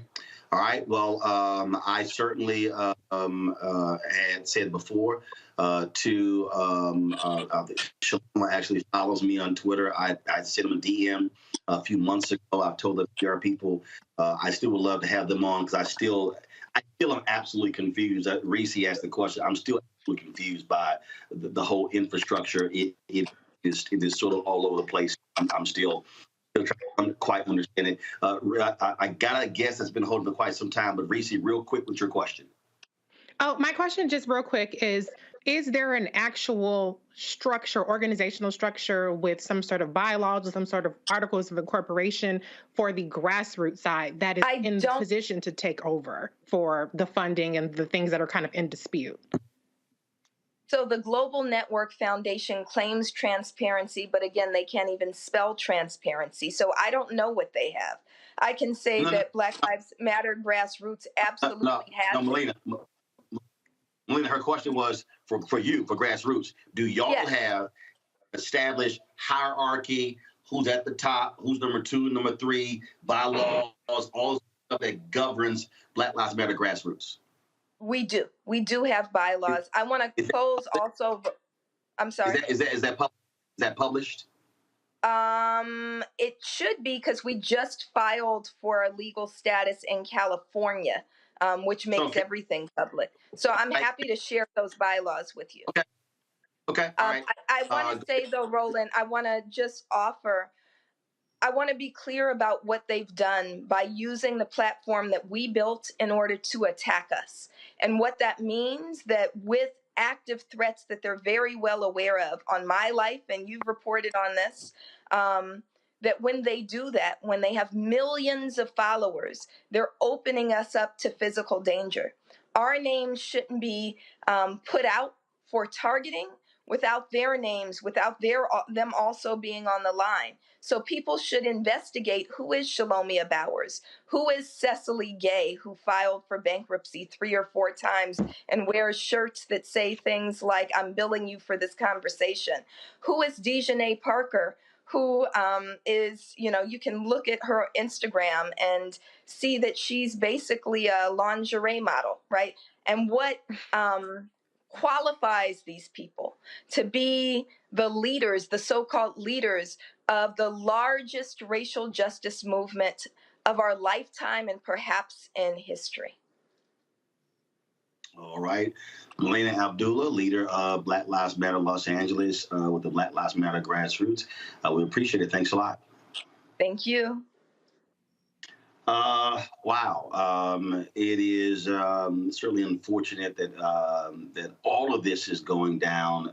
And, this is one of the things that I said early on when it was going on. I said, and I will never forget.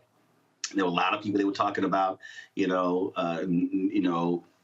equal decision making and no hierarchy. And I kept saying, y'all, you cannot show me a successful entity that does not have a flow chart, a hierarchy where someone is making decisions. You got to have those things.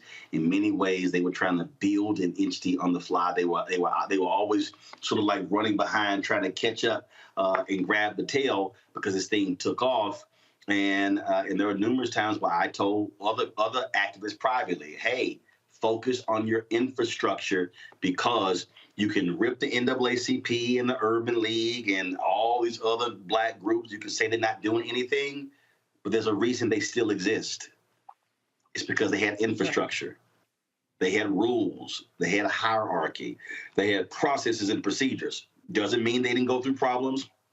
Doesn't mean you haven't had lawsuits and things along those lines. But this is why you have to have infrastructure. And Greg, take us to the break. What does Stokely Carmichael say? You had never seen a Black person achieve anything as an individual. It was always through group dynamics. Always through organization. And we have to understand, we do have real enemies in the world. When we look at the Student Nonviolent Coordinating Committee, a great deal of those funds were generated after the organization was founded and put together. Ella Baker was very clear they should have that infrastructure, and they did that. But we know that those funds dried up once they came out against Vietnam. And we know that foundation money always gets us in trouble.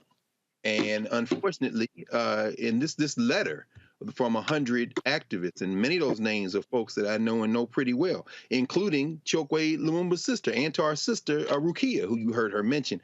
That gives a great deal of credibility to what Dr. Abdullah has said. And I'll end with this. When you have long distance runners in a struggle who have been doing it without compensation, they've been doing it, putting their lives on line. When people all of a sudden flood a movement with money, always question their motives.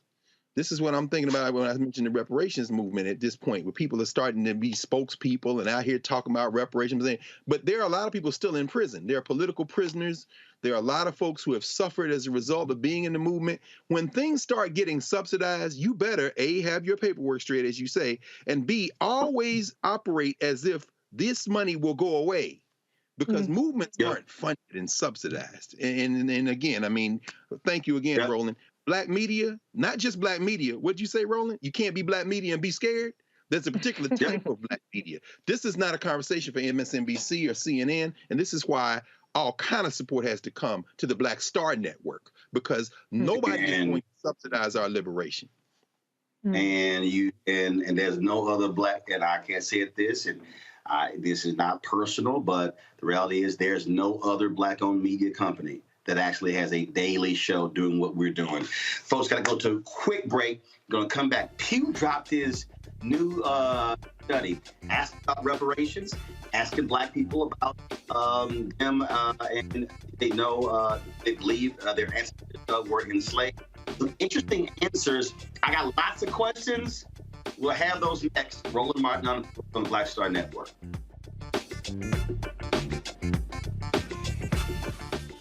When we invest in ourselves, our glow, our vision, our vibe, we all shine. Together, we are black beyond measure.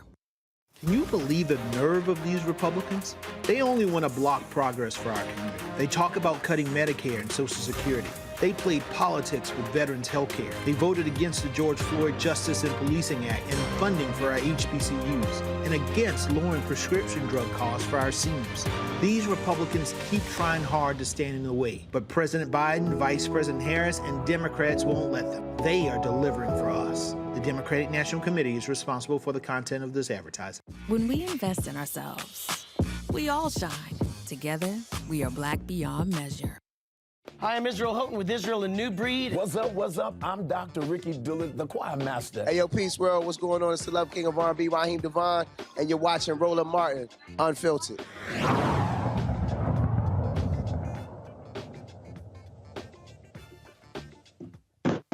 All right, folks, a new Pew Research Center report explores differences in how Black Americans view social status of the U.S. Black population, assessments of racial inequality, visions for institutional and social change, and the outlook on the chances that these improvements are going to be made. Kiana Cox is a research associate from the Pew Research Center. She joins us right now to break down these findings. Kiana, glad to have you here. So I'm in this group chat with a lot of Black journalists and media folks, and earlier they were like, we sort of got an issue with how some of these questions were parsed, how they were raised, the whole issue of Black people, 57% of Black folks saying their ancestors were enslaved, 34% said they didn't know, 8% said they were not. I saw Nicole Hannah-Jones tweeting about this as well. So just let's start there.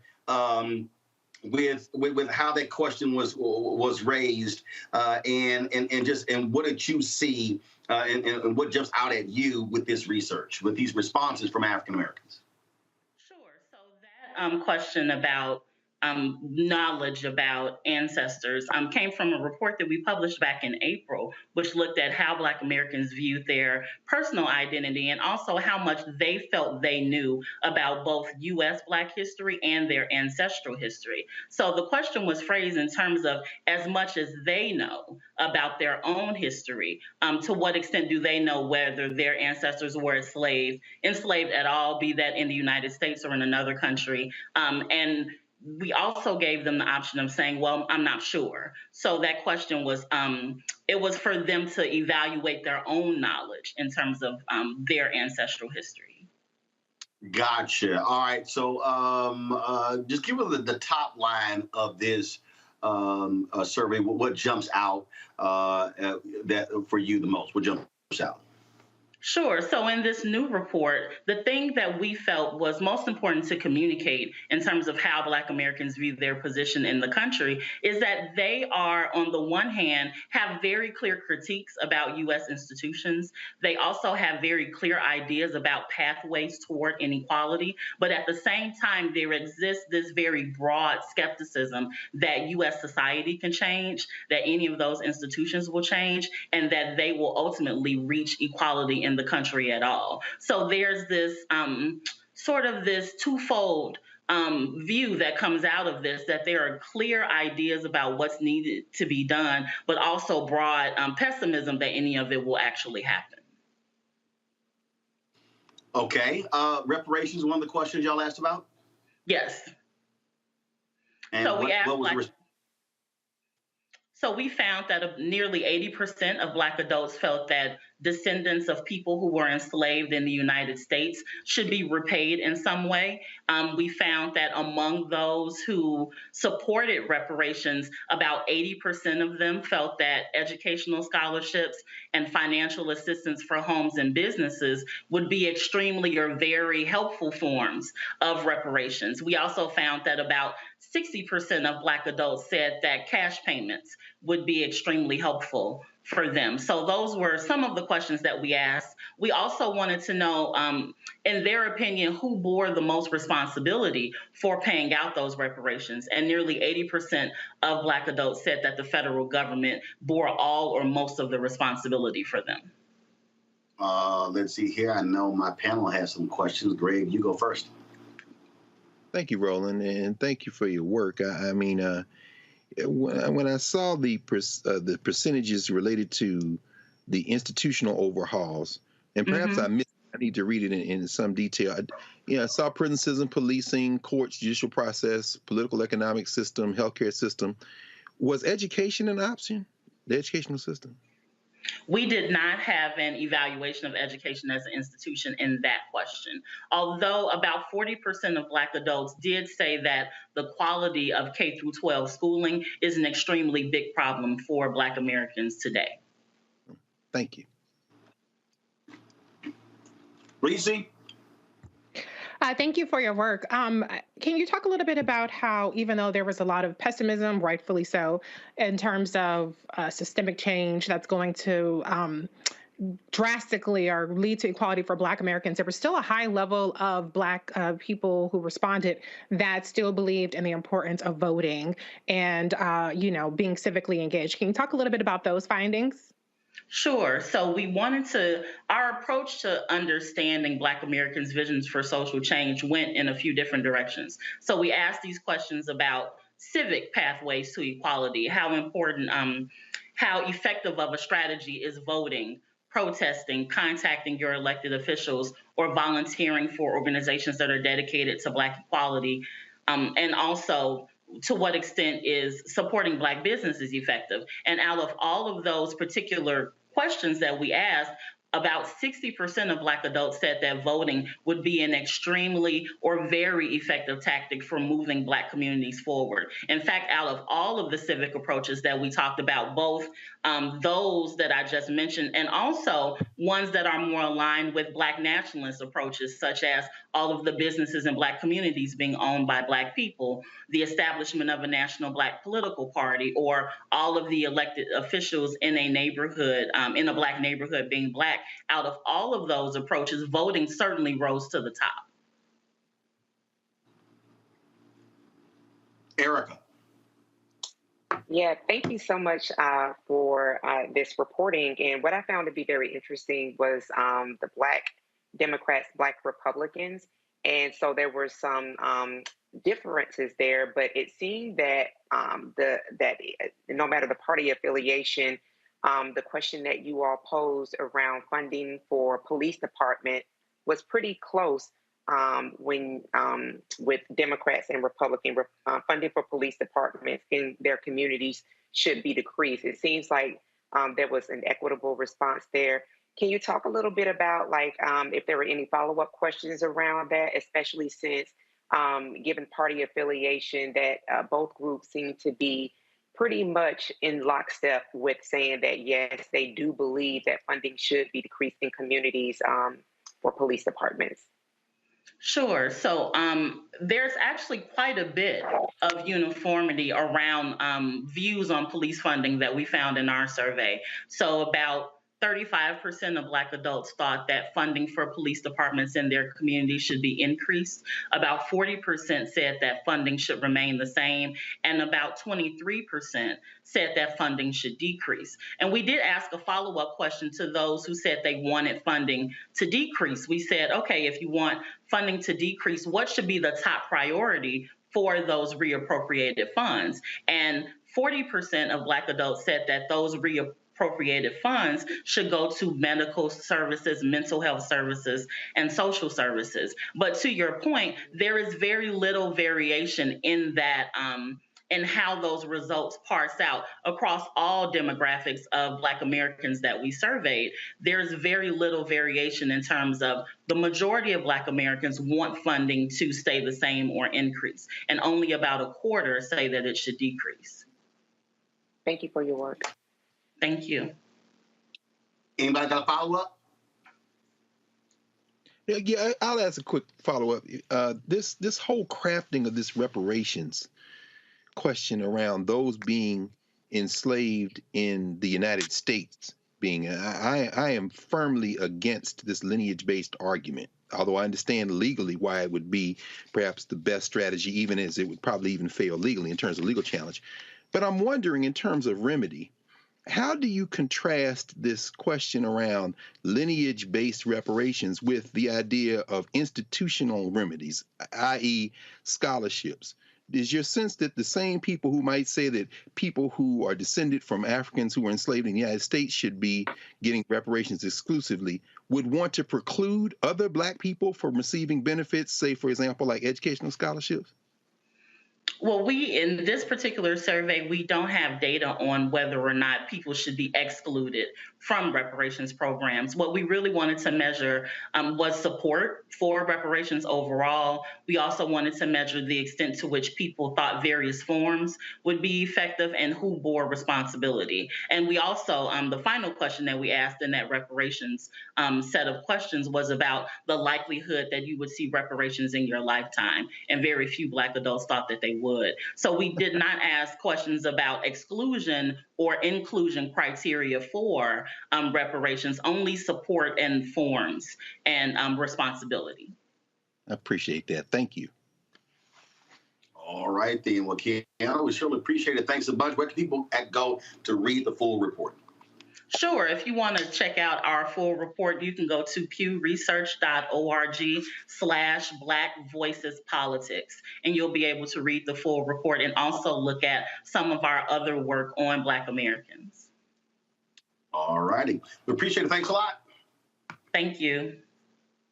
All right, folks, real quick here. Ohio police officer is out of a job after she was being caught using the N-word. Officer Rose Valentino says she directed it at a teen who allegedly flipped her off at a local high school. She claimed that music and hearing others use the N-word desensitized her to racist language. Well, this was not the first racially motivated incident for Valentino. In 2018, she and two other officers were involved in a racial discrimination lawsuit. Now, her punk ass has no job.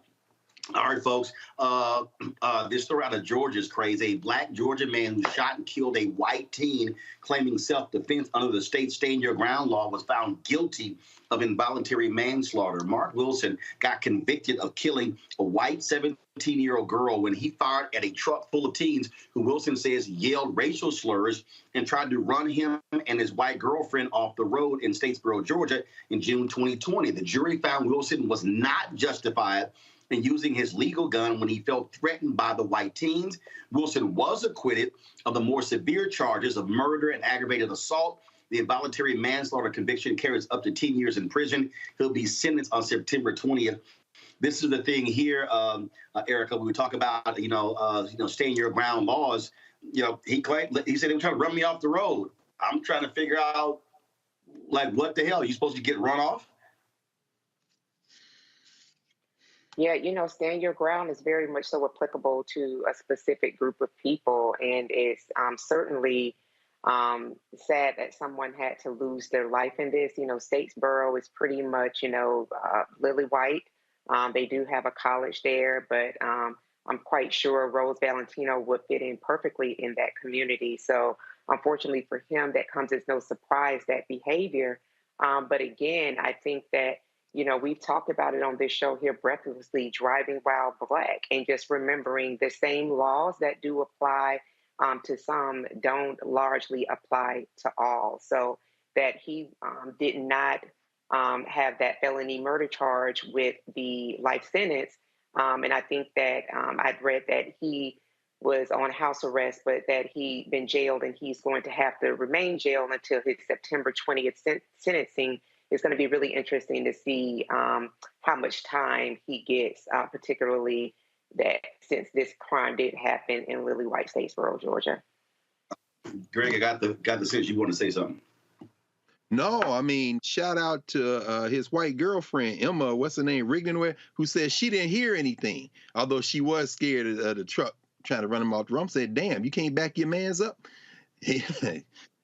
Damn. Oh, shit. Even his own girls. I'm like, wow, boy, what you going to learn out there, Chief? Your girl said she ain't hear nothing. Damn. Good point. In Michigan, 4 law enforcement officers face charges of beating a handcuffed Black man. Police pulled over Vance D. Martin on suspicion of drunken driving. The video recorded by a nearby civilian showed state troopers Bram Schroeder and Zachary Tobito and Saginaw police officers Jordan Englehart and Dominique Vasquez trying to arrest Martin. He was punched repeatedly during the traffic stop by Schroeder and was knocked unconscious during the March traffic stop. Schroeder is facing charges, including aggravated assault. Tobito, Englehart, and Vasquez are charged with willful neglect of duty and misdemeanor for not intervening in the beating.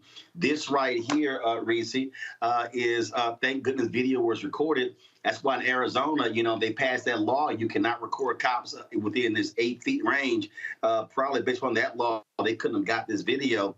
If there's not a video, we don't know about a lot of these cases. And these cops, they continue to be on the force. Right. I mean, videos, body cams, one of the reasons why Valentino was fired was because she made the comment on her body cam before she even realized that she used the N-word and shut off her body cam. So, yeah, unfortunately, we're still in a day and age where you have to have footage in order for you to be believed, even if you have injuries like what this gentleman sustained. So, lock all their asses up, period. Absolutely. All right, folks, that is it for us. Let me thank Erica, Greg, and Reese for joining us. Really busy day. Sorry, folks, we got started off late. We had major technical issues. Our Skype machine crashed. Our live view couldn't connect. So the devil was busy, but we still got it done. Folks, stay out tomorrow for a long Labor weekend. We will not, of course, Labor Day is on Monday. And so shout out to the unions that created today, the workers in. And we'll be back on Tuesday, broadcasting from New Orleans. Hey, join me on Saturday. I'll be joining Crawford in D.C. So look forward to that on Saturday morning. So I'll go hang with the family. All of you watch and join us. Folks, don't forget, please support us in what we do. Download the Black Card Network app on every device, all your devices, folks. Apple phone, Android phone, Apple TV, Android TV, Roku, Amazon Fire TV, Xbox One, Samsung Smart TV, and of course, you can also join the Arena Funk Fan Club. I'm telling y'all, we really, really depend upon y'all.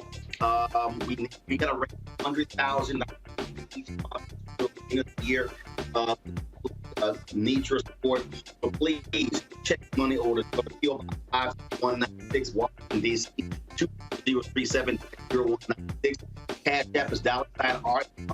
PayPal are Martin. Ben is Art and Unfiltered. Zip was Roland. Roland.com. Real quick, I got all these checks mailed. Let me thank Tommy Summer, Danny Chapman, John Williams, Mark Broomfield, Henry Curran, Vivian Hawthorne, LV, Frank, Gail Durham, Yvette Butt, Vivian Washington, Darlene, and Larry Hobbs. Thank you so very much. Irving Randolph, Elva Buford, Frank Stevers, Joseph, Marietta Harris, Deborah Hall, Marguerite Davis, Lolita Jones, Gwendolyn and Sabrina Ed, Grace Rickon, William Lee, Barbara Douglas, Clarence Albert, Ralph Miller, Tanya Bolton, Cheryl Dugan. I love Cheryl. Cheryl literally ties to us. Every single month, I get Cheryl sit out on it. Cheryl, shout out to you. Theta Crowder Coleman, Charles Brent, Lisa Veal, Green Associates, JT Samuels, Shirley Ward, Annette Ross, Cheryl Robinson, Theodore Smith, Youth in Motion, Helen Smith, Dora, Green, Ruth Collins, Kathleen Miner, and let's see here, Carol Jean Thomas, Linda Pendarvis. We've got Florentina Coles, Elijah Frank, William Matthews, Barbara Pickett, Restoration Foundation. Let's see here, Leon Bryant. I know I deposit each one, but you do it. One Life Memorial LLC. Melanie also every single month. Melanie, I appreciate you. Let's see here, Jubilee Dental. Thanks a lot. Parthenia Fields, thanks a bunch. And okay, since we show tomorrow staff, I know y'all over, but these folks pay our bill. This is my last stack of checks here. Let's see here. Cheryl Taylor, thanks a lot. Jerome and Vonda Thorpe, thank you very much. Let's see, Shauna Cox. Who is this? Name, looking for name. Okay, and I got the name. I appreciate 200 check.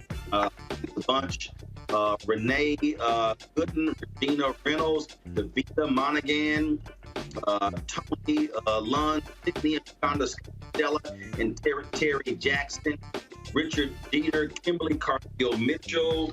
Let's see here. Hold on, y'all. I got Glenda Shaker. I got Earl Dixon. I've got Maria Goss. Here. Rosetta Cromartie. Calvin Etheridge. Again, another Cheryl Dugan check. I'm behind your check, Cheryl. Payne Thomas. Donald Nack. Cynthia Mills Horton. Soleil. Craig Williams. Maxine Topping. Ruby Taylor. J.E. Bond. Let's see here. Loretta Arzu. Deborah Morris. Carolyn Beatrice Lee, Kevin Taylor, Betty Knowles, Miriam Woodard, Clyde Hilliard, Norma Mashore, Vivian Washington, Dunn, Diane Riley, Henry Shell, Anita Wiggins, and Chris Turner. All right, y'all. That is it. I thank all of y'all for y'all checks. And yeah, I will sit here, deposit each one individually. That's what we do.